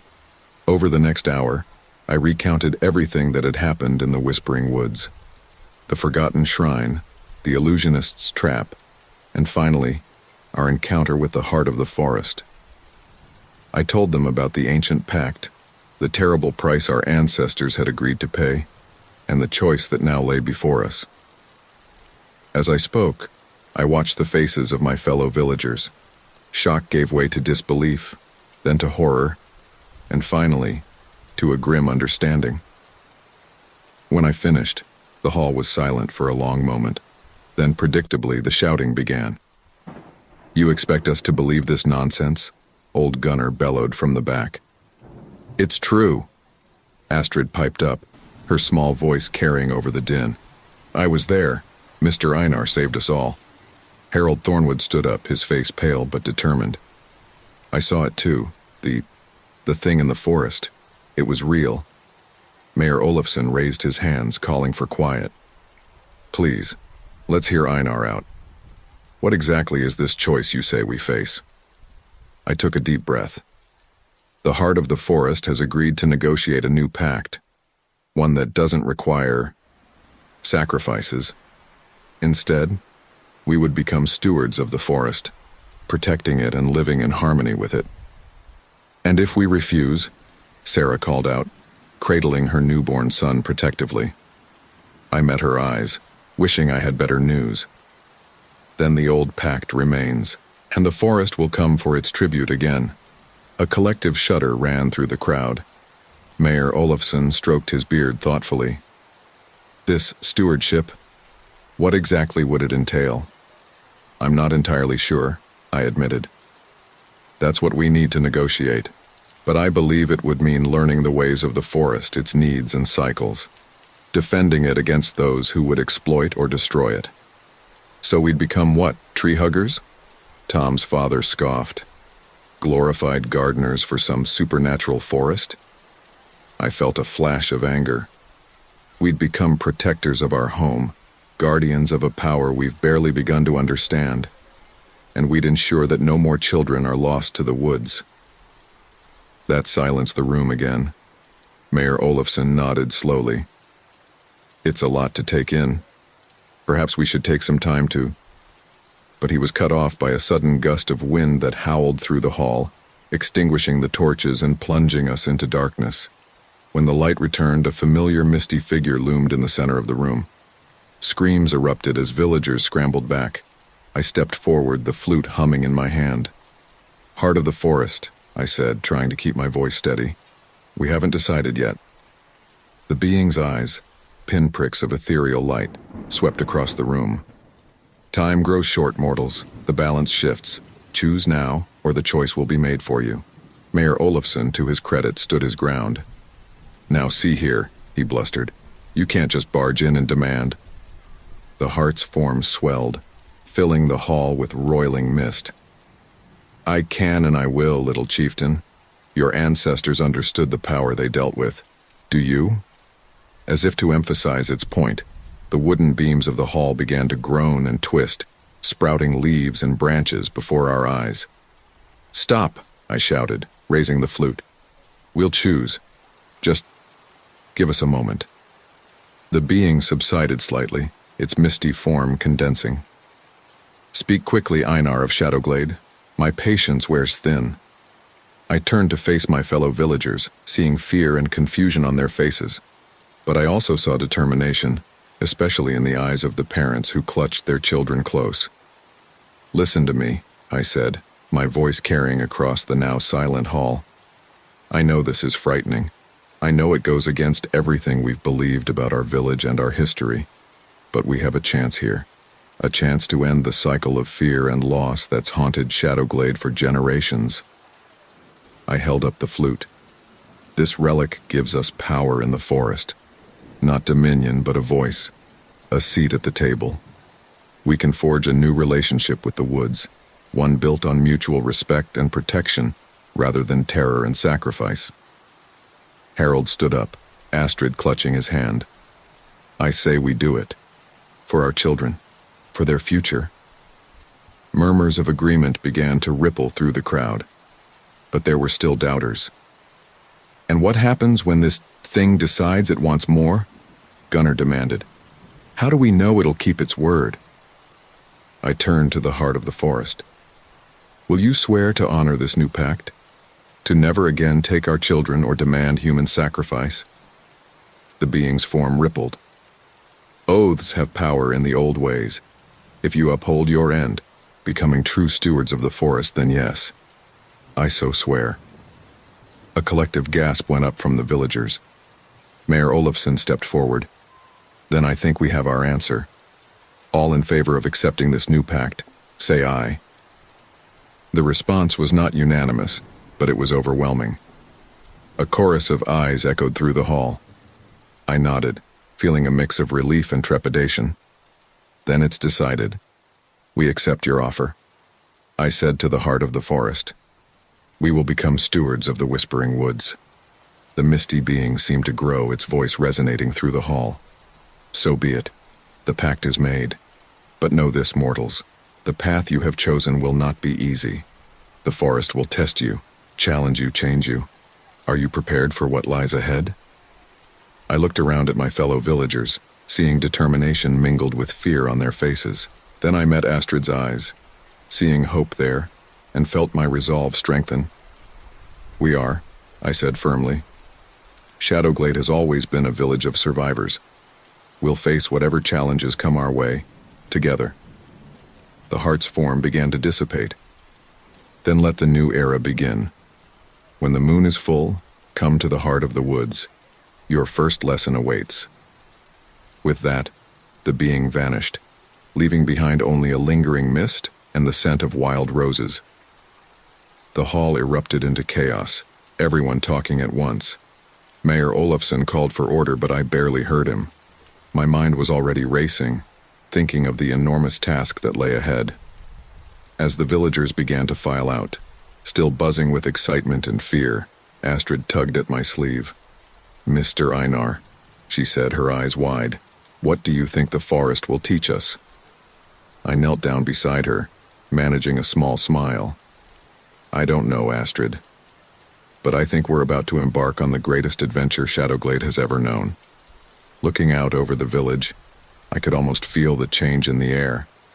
The boundary between our world and the forest seemed thinner now, more permeable. Shadows danced at the edge of my vision, and I could have sworn I heard distant, ethereal music on the breeze. Shadowglade would never be the same. For better or worse, we had tied our fate to that of the Whispering Woods, as the sun set behind the trees, casting long shadows across the village square. I clutched the ancient flute and whispered a quiet prayer to whatever powers might be listening. "Give us strength," I murmured. "Give us wisdom. And above all, give us the courage to face whatever wonders and terrors the forest has in store." As if in answer, a warm wind gusted through the village, carrying with it the scent of moss and mystery. Our journey into the heart of the Whispering Woods was just beginning, and none of us could guess where it might lead. The full moon hung low and heavy in the sky, bathing Shadowglade in an otherworldly glow. A solemn procession wound its way through the village streets, torches flickering in the night. At the head of the group, I walked alongside Mayor Olafsson, the ancient flute clutched tightly in my hand. "Are you sure about this, Einar?" the mayor whispered, his brow furrowed with concern. "It's not too late to turn back." I shook my head, trying to project more confidence than I felt. "We made a pact, Mayor. We have to see it through." As we reached the edge of the village, I turned to address the gathered crowd. Faces peered back at me, a mix of fear, excitement, and determination etched upon them. "Remember," I said, my voice carrying in the still night air, "stay together. Whatever happens, whatever we see or hear, we face it as one." With a deep breath, I raised the flute to my lips and played a short, haunting melody. The notes hung in the air for a moment, and then the forest before us seemed to shiver and part, revealing a path we'd never seen before. "Here we go," I murmured, and stepped into the Whispering Woods. The forest at night was a different world entirely. Shadows danced between the trees, and strange, phosphorescent fungi cast an eerie glow on the forest floor. The air was thick with the scent of loam and something wilder, more primeval. As we walked, I noticed changes in my fellow villagers. Harold's steps became more sure, his eyes scanning the canopy above as if he'd been a woodsman all his life. Sarah, who had always been tone-deaf, hummed a melody that seemed to harmonize with the forest's nocturnal sounds. "Mr. Einar," Astrid's small voice piped up from beside me, "look at the trees." I followed her pointing finger and gasped. The bark of the surrounding trees was shifting, forming intricate patterns in what looked like faces. "Welcome, stewards of Shadowglade," a chorus of whispering voices echoed around us. "You have much to learn." Before anyone could react, the ground beneath our feet began to move. Roots burst from the earth, weaving themselves into a vast, living platform that lifted us high into the canopy. Cries of alarm rang out, but I raised my hand for calm. "It's all right," I called out, though my own heart was racing. "This is part of the lesson. We have to trust in the forest." As we ascended, the world around us transformed. The trees opened up, revealing a vast moonlit glade hidden high above the forest floor. At its center stood a massive, ancient oak, its branches spiraling out to form a natural amphitheater. The living platform deposited us gently at the base of the great oak. As we regained our footing, a familiar misty figure coalesced before us. "You have come," the heart of the forest intoned, its voice like rustling leaves. "Are you prepared for your first lesson?" Mayor Olafsson stepped forward, his voice only slightly shaky. "We are. What would you have us learn?" The misty being seemed to smile, though it had no discernible face. First, you must unlearn. Forget the boundaries you've placed between yourselves and the natural world. Here, in the heart of the forest, those boundaries do not exist. As it spoke, tendrils of mist reached out, touching each of us in turn. I felt a jolt, like static electricity, and suddenly the world around me seemed sharper, more vibrant. Close your eyes, the heart commanded. Listen not with your ears, but with your entire being. Feel the pulse of the forest. It is your pulse now, too. Hesitantly, we obeyed. At first I heard only the usual forest sounds, the rustle of leaves, the hoot of an owl. But as I concentrated, something else began to emerge. A deep rhythmic thrumming, like a vast, slow heartbeat. The lifeblood of the forest, the heart's voice whispered in my mind. It flows through every tree, every leaf, every creature. And now it flows through you as well. I opened my eyes with a gasp and saw my fellow villagers doing the same. Their faces were alight with wonder and a touch of fear. I can feel it, Harold said, his voice filled with awe. It's like I can sense every tree, every plant. Sarah nodded, tears in her eyes. The music, it's everywhere. How could we never have heard it before? The heart of the forest rippled, its misty form expanding. You were not ready to hear. But now, as stewards, your eyes and ears are opening to the true nature of the woods. But what does this mean? Mayor Olafsson asked, his practical nature asserting itself. How does feeling the forest help us protect it? The misty being turned towards him. To protect, you must first understand. The forest is not simply a collection of trees and animals. It is a vast, interconnected web of life. Every action, every change, ripples through the entire system. As if to demonstrate, the heart gestured with a misty tendril. A small sapling at the edge of the glade began to wilt and brown. Immediately I felt a discordant note in the forest's song, a sense of wrongness that set my teeth on edge. You feel it, don't you? The heart said. The disturbance in the balance. As stewards, it will be your duty to sense these imbalances and correct them. Astrid, who had been uncharacteristically quiet, suddenly spoke up. But how? How can we fix it? The heart's attention turned to her, and I sensed a warmth in its voice. An excellent question, young one. Observe. Another tendril of mist reached out, gently caressing the wilting sapling. As we watched in amazement, the plant straightened, its leaves greening and unfurling. The forest provides all that is needed to maintain balance, the heart explained. Your task is to learn how to channel that energy, to become conduits for the forest's own healing power. For the next few hours, the heart of the forest guided us through a series of exercises. We learned to extend our senses, to feel the ebb and flow of life around us. We practiced channeling the forest's energy, healing small hurts and encouraging growth. It was exhausting, exhilarating work. By the time the lesson drew to a close, I felt both drained and more alive than I'd ever been. You have done well for your first night, the heart said, its misty form beginning to disperse. But this is only the beginning. Return when the moon is full again. Your next lesson awaits. As the living platform lowered us back to the forest floor, I looked around at my fellow villagers.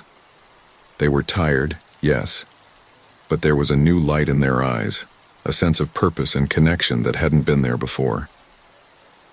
Mr. Einar, Astrid said, tugging at my sleeve as we began the walk back to Shadowglade.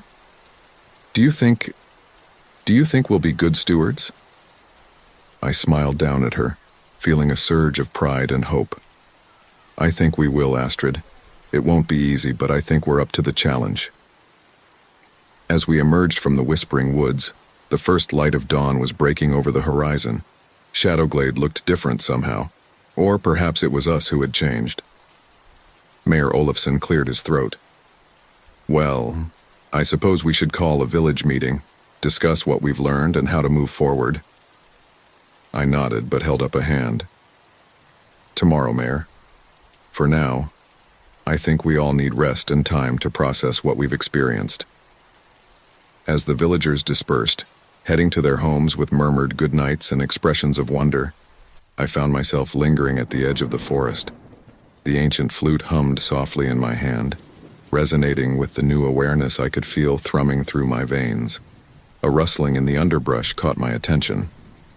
A fox emerged, its red coat gleaming in the early morning light.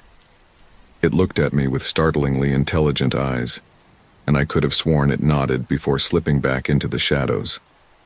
I chuckled softly to myself. It seemed our adventure was only just beginning. As I turned to head home, a gentle breeze rustled through the leaves, carrying with it the faint echo of the forest's song. Shadowglade was changing, transforming into something new and wondrous. And we, its people, were changing with it. The path ahead was unclear, fraught with challenges and mysteries yet to be unraveled. But for the first time since this strange journey began, I felt truly hopeful.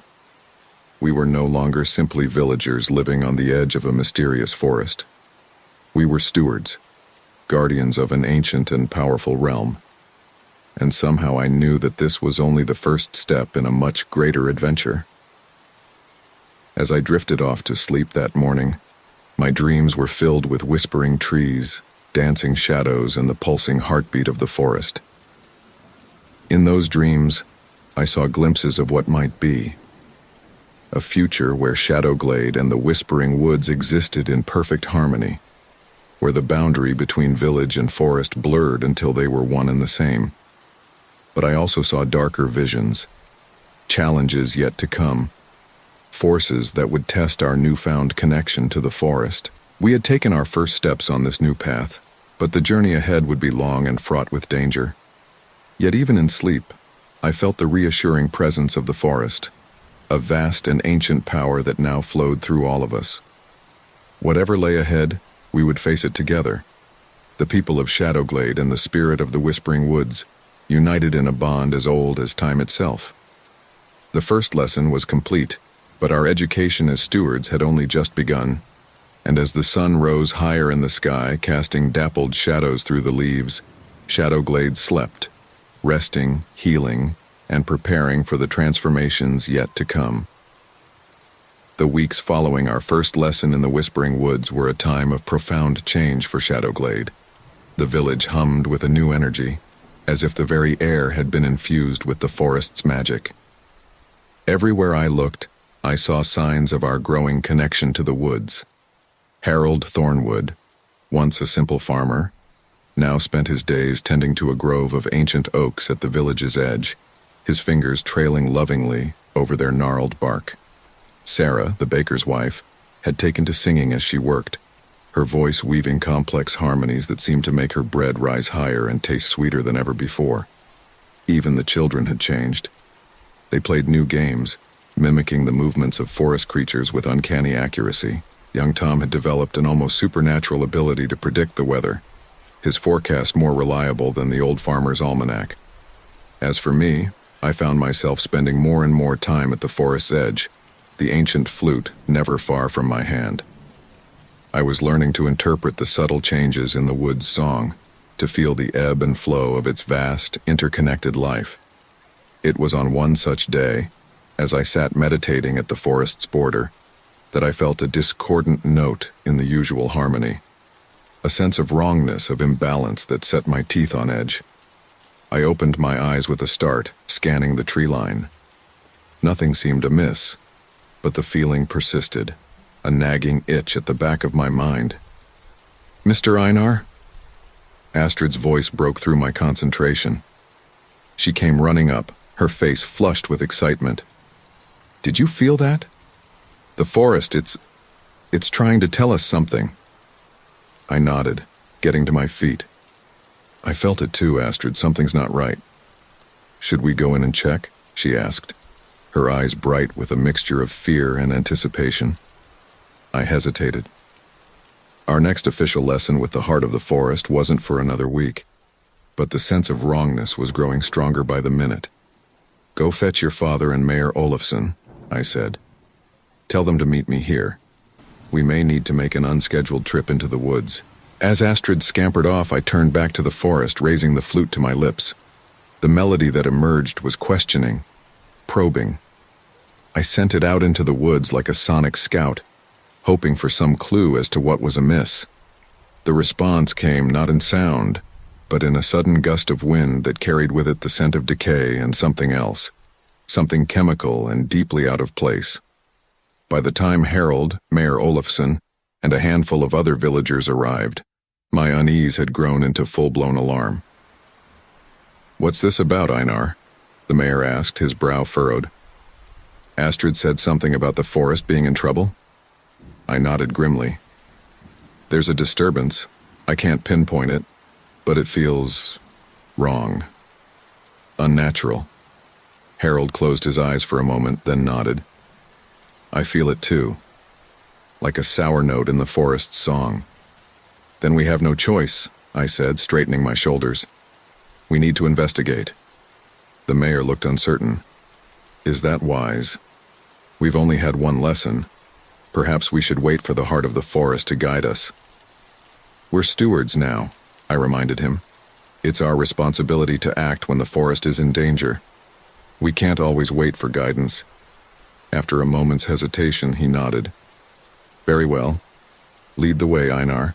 With a deep breath, I raised the flute once more, playing the melody that would open a path into the whispering woods. As before, the trees seemed to part, revealing a trail we'd never seen. Stay close, I warned as we stepped into the forest's embrace. And be ready for anything. The deeper we ventured into the woods, the stronger the sense of wrongness became. The usual vibrant greens of the foliage seemed muted, and the air grew thick and oppressive. Look, Astrid whispered, pointing to a nearby bush. Its leaves were curled and brown at the edges as if burned. Harold knelt to examine it, his face grim. This isn't natural. It's like it's been poisoned. A chill ran down my spine. Poisoned? But how? Who would do such a thing? Before anyone could respond, a piercing cry split the air. It was like nothing I'd ever heard before. Part animal shriek, part human scream, all filtered through an otherworldly distortion that set my nerves on edge. What in the name of all that's holy was that? Mayor Olafsson gasped, his face pale. I shook my head, gripping the flute tightly. I don't know. But whatever it is, it doesn't belong here. We pressed on, following the direction of the cry. The signs of decay grew more pronounced, withered plants, discolored bark, and a sickly sheen on the forest floor that seemed to eat away at the natural growth. As we rounded a large oak, we came upon a sight that stopped us in our tracks. In a small clearing ahead, a group of men in dark clothing were setting up some sort of equipment. Large metal drums stood nearby, oozing a foul-smelling liquid that sizzled when it touched the ground. Poachers? Harold growled, his hands clenching into fists. No, worse. They're poisoning the forest. One of the men looked up, spotting our group. Hey, what are you doing here? This area's off limits. I stepped forward, my heart pounding but my voice steady. This forest is under our protection. What you're doing here is forbidden. The man laughed, a harsh, ugly sound. Protection? This forest doesn't belong to anyone. We've got permits to clear this land for development. Development? Mayor Olafsson sputtered. There's been no approval for any development here. The man's eyes narrowed. Listen, old man. You'd best turn around and forget what you've seen here. This is bigger than you can imagine. As he spoke, I noticed movement in the underbrush behind the group of men.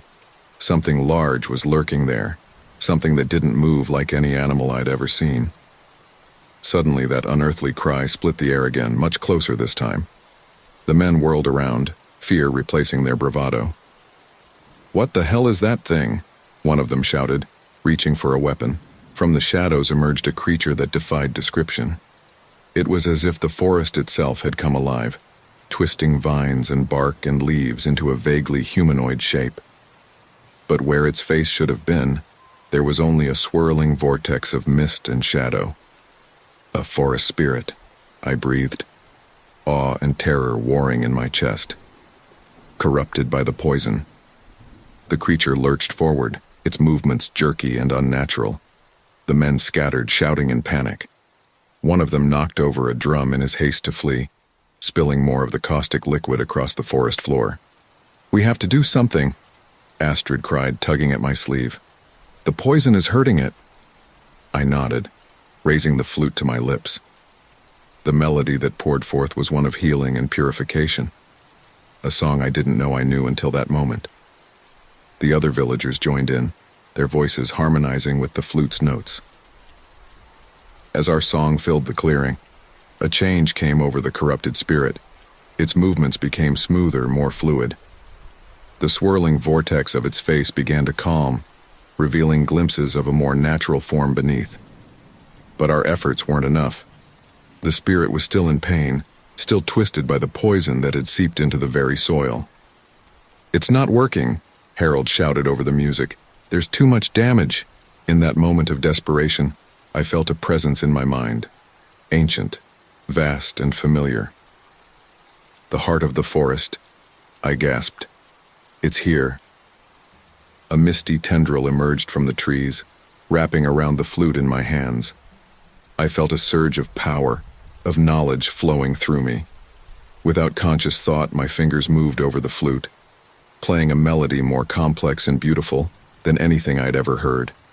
The effect was immediate and dramatic.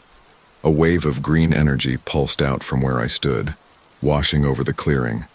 Where it touched, the poison seemed to evaporate, leaving healthy soil in its wake. Plants straightened and flourished, their colors deepening. The corrupted spirit shuddered as the wave passed through it. With a sound like a sigh of relief, it began to dissolve, its essence returning to the forest around us. As the last notes of the melody faded, I lowered the flute, feeling drained but exhilarated. The clearing was transformed, lush and vibrant, with no trace of the poison or the men's equipment.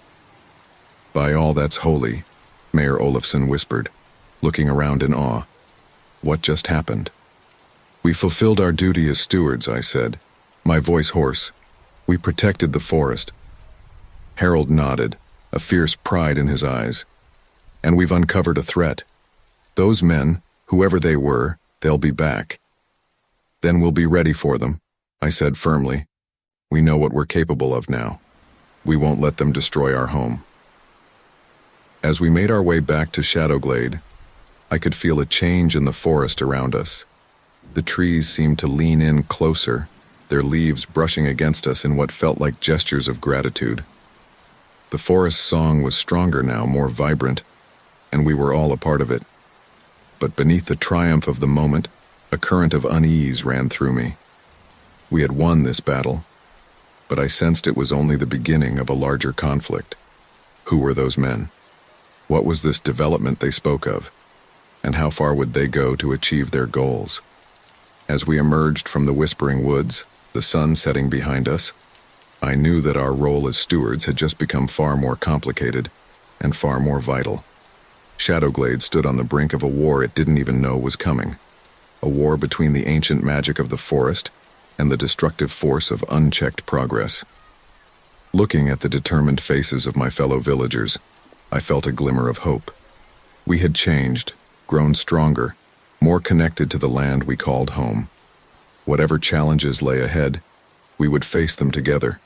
The people of Shadowglade and the spirit of the Whispering Woods, united in defense of our shared realm. The first test of our new powers had been passed, but I knew it was only the beginning. As night fell over Shadowglade, I gripped the flute tightly, its wood warm and alive in my hand. We had much to prepare for, and precious little time. The true battle for the soul of the Whispering Woods was about to begin. The full moon hung low and heavy in the sky, casting long shadows across Shadowglade. It had been 2 weeks since our encounter with the poachers and the corrupted forest spirit, and the village was on edge. Patrols had been organized, with groups of newly awakened stewards keeping watch at the forest's edge day and night. I stood at the window of my small cottage, the ancient flute warm in my hand, its soft hum a constant reminder of the responsibility we now bore. A knock at the door startled me from my reverie. "Come in," I called, turning to see Mayor Olafsson enter, his face grave. "Einar," he said, his voice low and urgent. "It's happening again. The forest. It's calling us." I nodded, feeling the pull myself, a subtle tug at the edge of my consciousness. "I know. It's time for another lesson." As we made our way through the village, gathering the other stewards, I couldn't shake a sense of foreboding. This summons felt different, more urgent than before. At the forest's edge, I raised the flute to my lips, playing the now familiar melody that would open the way. As we stepped into the whispering woods, the trees seemed to close in around us, their branches reaching out as if in welcome or warning. "Stay close," I murmured to the group. "Something tells me this won't be an ordinary lesson." We hadn't gone far when the forest opened up into a vast clearing we'd never seen before. At its center stood an enormous tree, its trunk easily as wide as a house, its branches stretching up to disappear into the mist above. And gathered around its base was the strangest assembly I'd ever seen. Creatures of myth and legend stood side by side, a centaur with a stern face and folded arms, a group of diminutive gnomes huddled together and whispering, a majestic unicorn that seemed to glow with an inner light, and more, beings I couldn't even put a name to, some beautiful, some terrifying, all exuding an aura of ancient power. "Welcome, stewards of Shadowglade," a familiar voice intoned. The heart of the forest materialized before us, its misty form more defined than I'd ever seen it. "You stand now before the Council of Shadows, the guardians of the old ways." Mayor Olafsson stepped forward, his voice only slightly shaky. We are honored. But why have we been brought here?" A centaur stamped his hoof impatiently. "Because the balance is threatened, human. The poison your kind brought into our realm was but the first strike in a coming war." Murmurs of alarm ran through our group. Harold spoke up, his face set in determination. "We dealt with those poachers. We'll deal with any others who try to harm the forest." A tinkling laugh like silver bells drew our attention to a beautiful woman with gossamer wings. A fairy queen, I realized with a start. "Oh, sweet summer child," she said, her voice both mocking and pitying. "Do you truly think a handful of poachers is all you face?" The heart of the forest grew, its misty tendrils spreading out to encompass the entire gathering. "The threat you face is far greater than you know. The poachers were but pawns in a larger game. There are those in your world who seek to destroy all that we protect, to strip the land of its magic and reduce it to mere resources to be exploited." Images began to form in the mist. Vast machines tearing through pristine forest, dark figures in suits poring over maps and charts. A familiar symbol that I couldn't quite place. "Northridge Development Corporation," Astrid gasped, pointing at the symbol. "My uncle works for them. They're the biggest land development company in the region." The realization hit me like a physical blow. The men in the forest, they mentioned development plans. This is what they meant. The heart nodded, its misty form rippling. They seek to build a city where the whispering woods now stand, a city of steel and concrete where no magic can take root. "But they can't," I protested. "This land is protected. They'd need permits, environmental impact studies." A gnome let out a harsh bark of laughter. "Oh, they have permits, human. Forged and falsified, paid for with blood money. Your laws mean nothing to those with enough gold to ignore them." The fairy queen fluttered forward, her beautiful face twisted with anger. "They've already begun their foul work. The poison was just the start. Even now they move to corrupt the ley lines that feed the forest's magic." "Ley lines?" Harold asked, confusion evident on his face. The centaur pawed the ground impatiently. "The rivers of magic that flow through the earth, human. They are the lifeblood of realms like ours. If they are corrupted or destroyed, then the whispering woods will die," the heart finished solemnly. "And with it, all the magic and wonder in this part of the world." A heavy silence fell over the gathering. The enormity of the threat we faced was almost too much to comprehend. Finally, Mayor Olafsson spoke up, his voice steady despite the fear in his eyes. "What would you have us do? We're just simple villagers. How can we stand against something like this?" The heart of the forest turned its attention to me, and I felt the weight of its gaze like a physical thing. "You are far more than simple villagers now. You are stewards, chosen guardians of the realm where magic and mankind intersect. And you, Einar, bearer of the ancient flute, you may be the key to our salvation." I swallowed hard, gripping the flute tightly. I don't understand. What can I do?" The fairy queen floated closer, her eyes boring into mine. "The flute you carry is more than just a magical trinket, human. It is the song weaver, an artifact of immense power.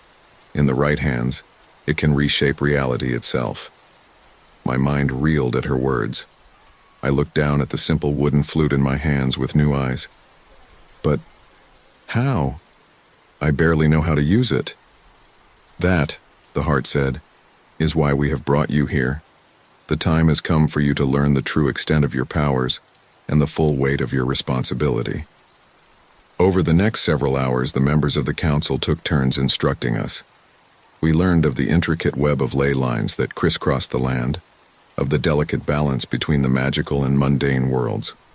The centaur taught us to sense disturbances in the forest's energy, while the gnomes showed us hidden pathways through the woods that could take us leagues in a single step. But it was the fairy queen who took me aside for special instruction. Under her tutelage, I began to unlock the true potential of the song weaver. Notes became more than just sounds. They were building blocks of reality, each melody a spell that could heal or harm, create or destroy.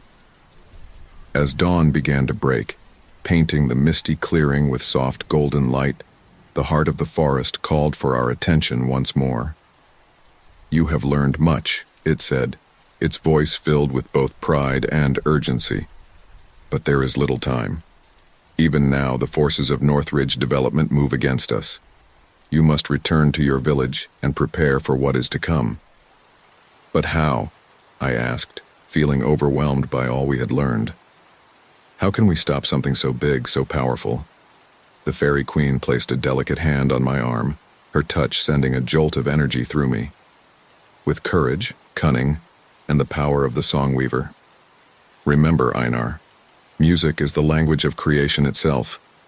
Use it wisely, and there is nothing you cannot accomplish." As we prepared to leave, the members of the council stepped forward one by one, offering gifts and words of encouragement. The centaur presented Harold with a bow that never missed its mark. The gnomes gave Astrid a small, glowing stone that would always guide her home. Mayor Olafsson received a staff carved with runes of protection and wisdom. Finally, the heart of the forest addressed us one last time. "The fate of two worlds rests in your hands now, stewards of Shadowglade. The path ahead will be fraught with danger, but know that you do not walk it alone. When the need is greatest, call upon us, and we will answer." With those words, the mist closed in around us. When it cleared, we found ourselves back at the edge of the whispering woods, the first rays of sunlight peeking over the horizon. We looked at each other, forever changed by what we had experienced. The weight of our new knowledge, of the monumental task before us, was palpable.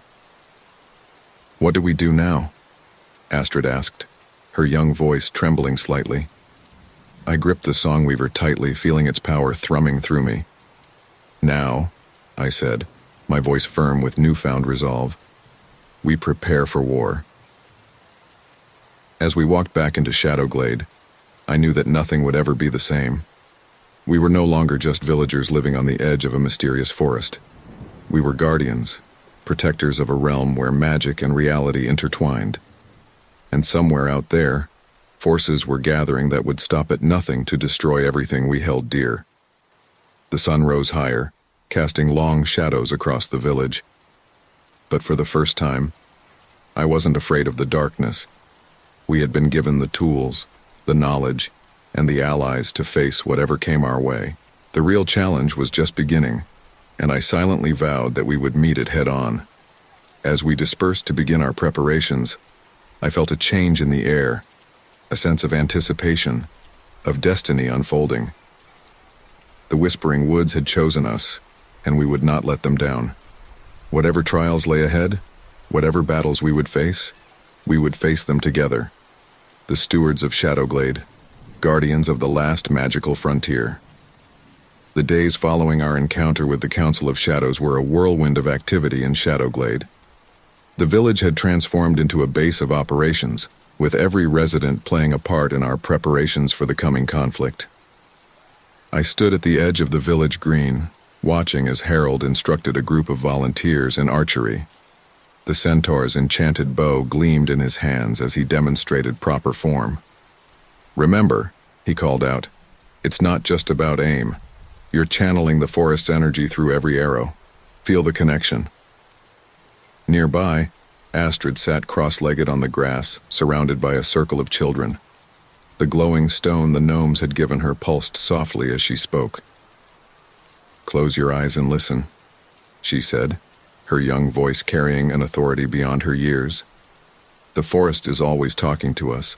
We just need to learn how to hear it." Mayor Olafsson approached me, leaning heavily on his new runic staff. "It's remarkable," he said, shaking his head in wonder. "A month ago, these people had never even set foot in the Whispering Woods. Now look at them." I nodded, feeling a swell of pride. They've embraced their roles as stewards. It's like the forest has awakened something that was always inside them. The mayor's expression grew serious. "And what of you, Einar? Have you made any progress with the Songweaver?" I patted the flute at my hip, feeling its constant, reassuring hum. It's overwhelming. The Fairy Queen wasn't exaggerating about its power. Every time I play it, I feel like I'm tapping into something vast and ancient. It's exhilarating and terrifying all at once. Before the mayor could respond, a shout went up from the village watchtower.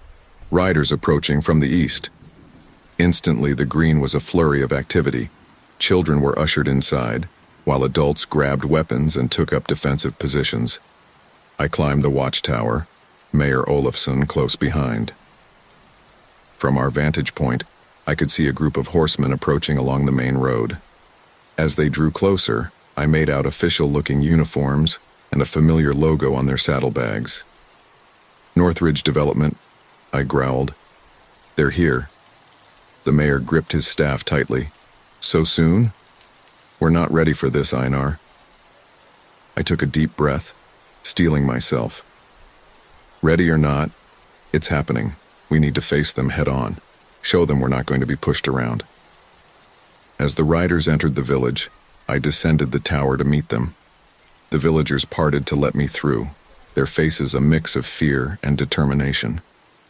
The lead rider, a stern-faced man in an expensive suit, dismounted and approached me. "I'm looking for the mayor of this quaint little hamlet," he said, his tone dripping with condescension. I stood my ground, meeting his gaze. "I'm Einar, spokesman for Shadowglade. What business do you have here?" The man's eyebrow arched. "Spokesman? How charming. I am Richard Blackthorn, Chief Operations Officer of Northridge Development Corporation. We're here to discuss the future of this region."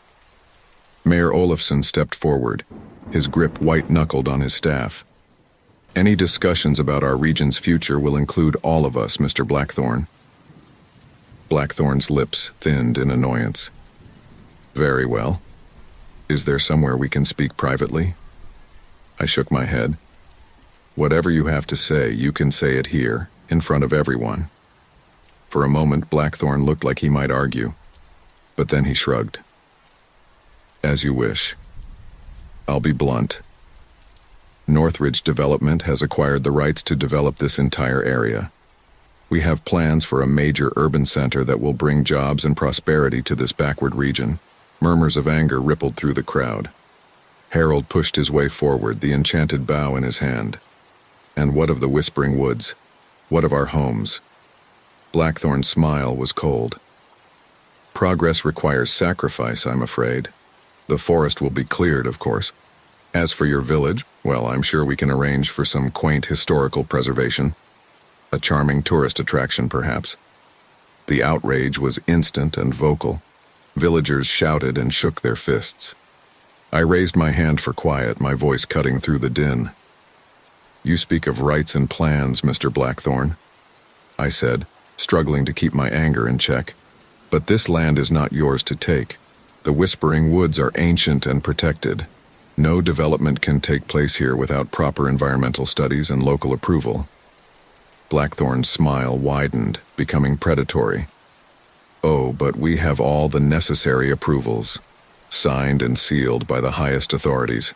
As for environmental concerns," he waved a hand dismissively, "our studies show minimal impact. The decision has been made, I'm afraid. We're here merely as a courtesy, to help you understand the inevitability of your situation."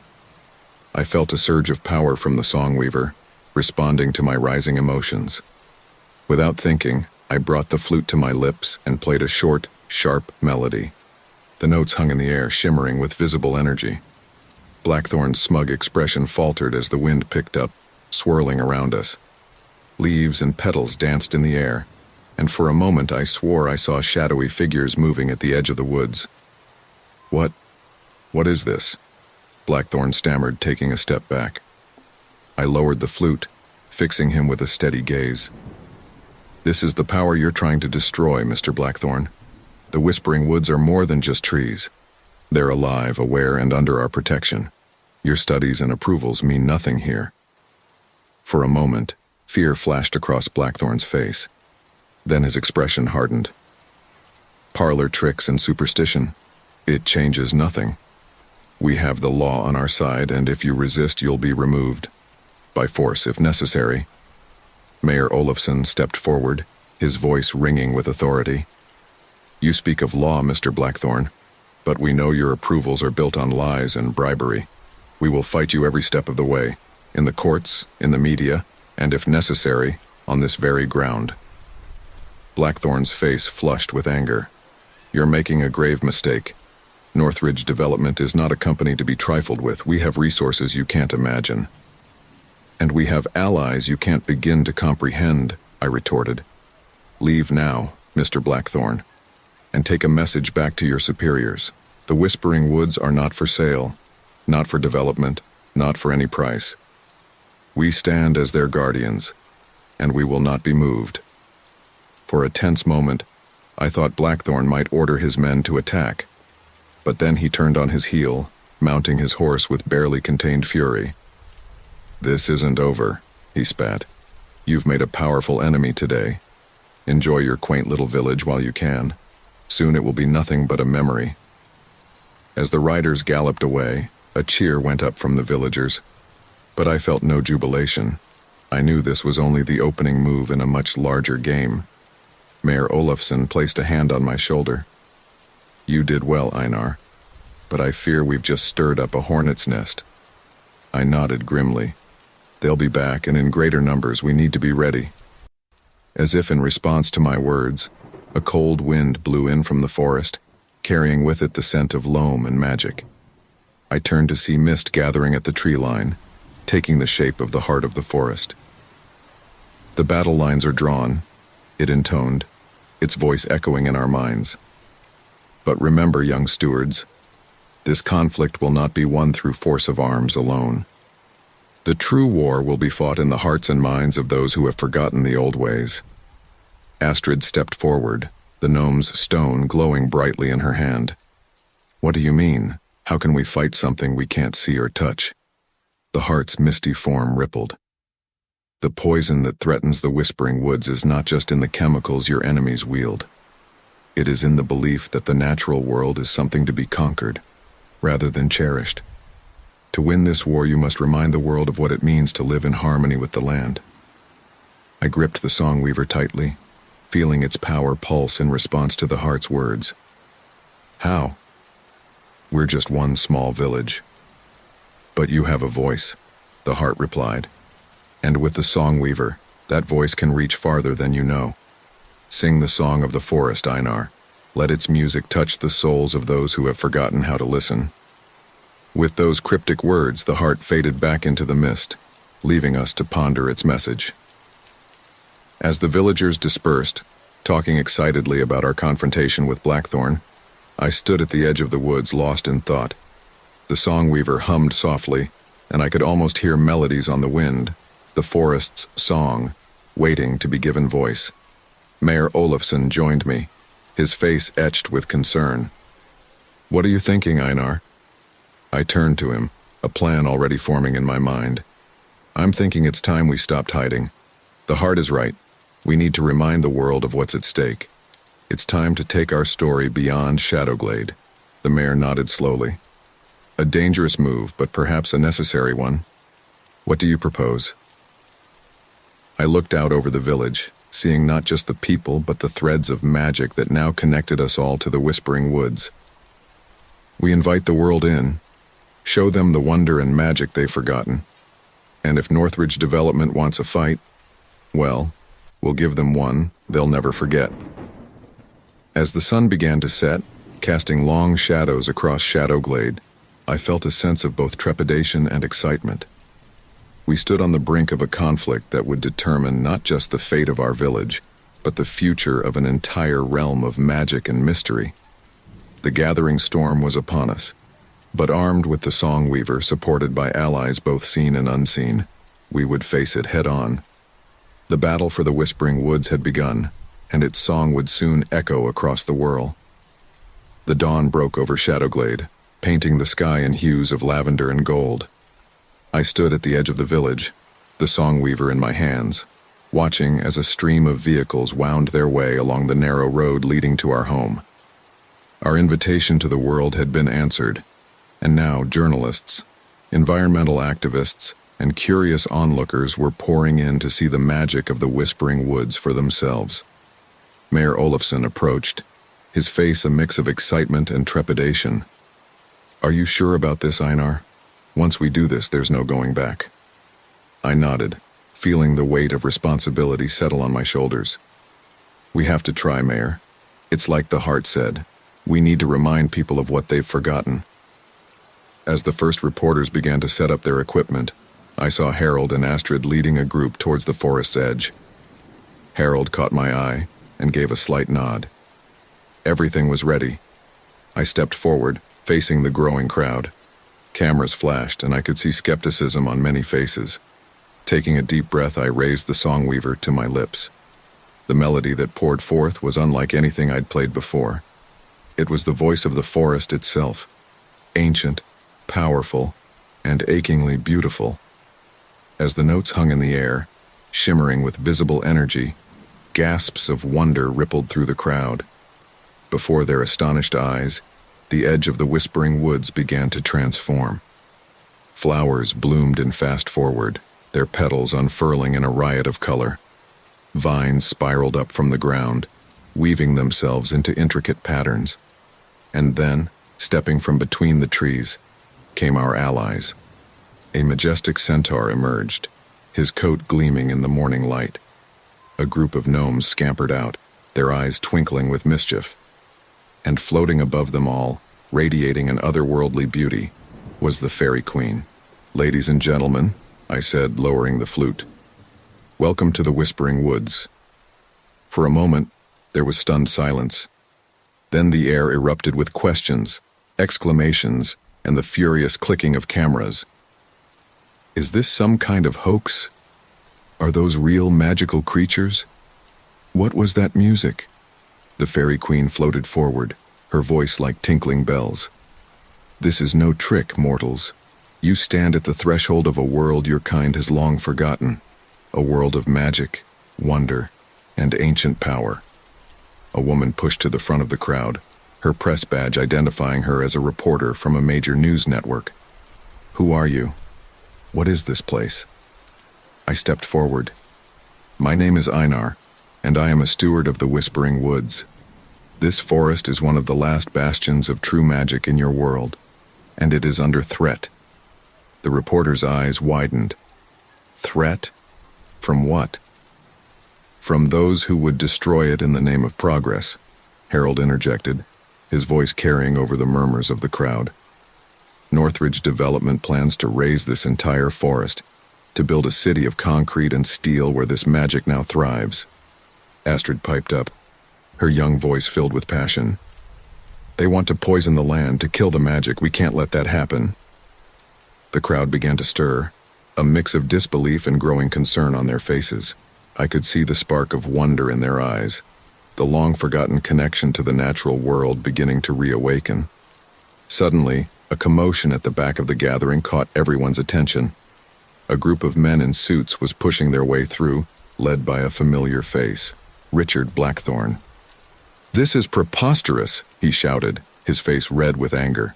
"Some elaborate stage show doesn't change the facts. Northridge Development has legal rights to this land, and no amount of smoke and mirrors will change that."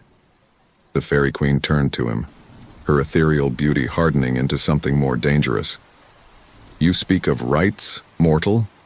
What right have you to destroy something ancient and irreplaceable?" Blackthorne faltered for a moment, clearly unnerved by the fairy's presence. But he quickly rallied. "I don't know what kind of trick this is, but it won't work. We have surveys, environmental impact studies." "Falsified documents," Mayor Olafsson interrupted, stepping forward with his runic staff in hand. "Built on lies and bribery. We have proof, Mr. Blackthorne. Proof that we're more than willing to share with these fine members of the press." A ripple of excitement went through the journalists. Blackthorne's face paled slightly. I raised the songweaver once more, playing a short, sharp melody. The air shimmered, and suddenly, ghostly images appeared around us. Visions of the forest's past and potential future. We saw the whispering woods as they once were, vast and untouched, teeming with magical creatures. Then the vision shifted, showing a bleak landscape of stumps and lifeless soil, towers of steel and glass rising where ancient trees once stood. "This is the choice before us," I said, my voice carrying to every ear. "A world of magic and wonder, or a world of cold progress that destroys everything in its path." The centaur stamped his hoof, drawing all eyes to him. "For too long your kind has forgotten the old ways, the balance between man and nature. But it is not too late to remember, to change course." A young environmental activist stepped forward, her eyes shining with tears. "How? How can we help?" I smiled, feeling a surge of hope. "Spread the word. Show the world what's at stake here. And most importantly, remember the magic that lives in all of us. The connection to the natural world that your modern life has buried." As if in response to my words, a soft glow began to emanate from the assembled crowd. Tendrils of light like roots or branches spread from person to person, connecting them in a web of energy. Gasps of wonder and joy filled the air as people felt the magic flowing through them. Even the most hardened skeptics couldn't deny the tingling energy, the sense of connection to something greater than themselves. Blackthorne, seeing the tide turning against him, made one last desperate attempt. "This changes nothing. We have contracts, agreements with the highest levels of government." But his words fell on deaf ears. The gathered crowd, touched by the forest's magic, was transforming before our eyes. The jaded journalists, the curious onlookers, even some of Blackthorne's own men, all were caught up in the wonder of the moment. As the sun climbed higher in the sky, casting dappled shadows through the leaves, I felt a familiar presence. The heart of the forest materialized beside me, its misty form more solid than I'd ever seen it. "You have done well, Einar," it said, its voice resonating in the minds of all present. "The first step has been taken. The world is beginning to remember." Blackthorne, seeing the heart, stumbled backward. What are you?" The heart turned its attention to him, and I saw genuine fear in Blackthorne's eyes. "I am what you seek to destroy, mortal. The spirit of this land, the guardian of ancient magics. And I tell you now, your plans will not succeed." With a gesture from the heart, the ground beneath Blackthorne's feet began to shift. Roots burst from the soil, wrapping around his legs. He cried out in panic, struggling to free himself. "Stop!" I called out, moving forward. We can't fight darkness with darkness. That's not our way. The heart paused, then nodded. The roots retreated, leaving Blackthorn shaken but unharmed. I approached him, offering a hand. It's not too late, Mr. Blackthorn. You've seen the truth now. You can be part of preserving this wonder, instead of destroying it. For a long moment, Blackthorn stared at my outstretched hand. Then slowly, he reached out and took it. As our hands clasped, I felt a spark of magic pass between us. I don't understand what's happening, Blackthorn said, his voice trembling. But I know that what I felt, it's real. It's important. A cheer went up from the crowd. The Fairy Queen floated down, touching Blackthorn lightly on the forehead. The forest welcomes all who come with open hearts, she said, even those who were once its enemies. As the day wore on, more and more people arrived, drawn by the spreading news of the magical happenings in Shadowglade. We guided them through the edge of the woods, showing them wonders they'd never dreamed possible. The Songweaver sang out again and again, each melody revealing new facets of the forest's magic. By sunset, the mood was one of jubilant celebration. A spontaneous festival had broken out, with humans and magical creatures mingling freely. Music filled the air, not just from my flute, but from 100 improvised instruments. People danced and sang, their faces alight with rekindled wonder. As night fell, I found a quiet moment alone at the forest's edge. Mayor Olafsson joined me, leaning on his staff with a contented sigh. "You did it, Einar," he said, clapping me on the shoulder. "You reminded them of the magic." I shook my head, smiling. "We all did it, Mayor, every one of us, and this is just the beginning." Looking out over the celebrating crowd, I felt a profound sense of hope. The battle for the Whispering Woods was far from over. Northridge development wouldn't give up easily, and there were still many who would choose profit over magic. But we had taken a crucial first step. The world was remembering. The old connections were reawakening. And as the Songweaver hummed softly in my hand, I knew that the magic of the Whispering Woods would spread far beyond our little village, touching hearts and changing minds across the globe. The night sky above was alive with stars, and for a moment, I could have sworn I saw shapes moving among them. Ancient spirits, perhaps, looking down on our little celebration with approval. Whatever challenges lay ahead, we would face them with the power of magic, wonder, and newfound allies by our side. The song of the Whispering Woods was rising, growing stronger with each passing moment. And now at last, the world was beginning to listen.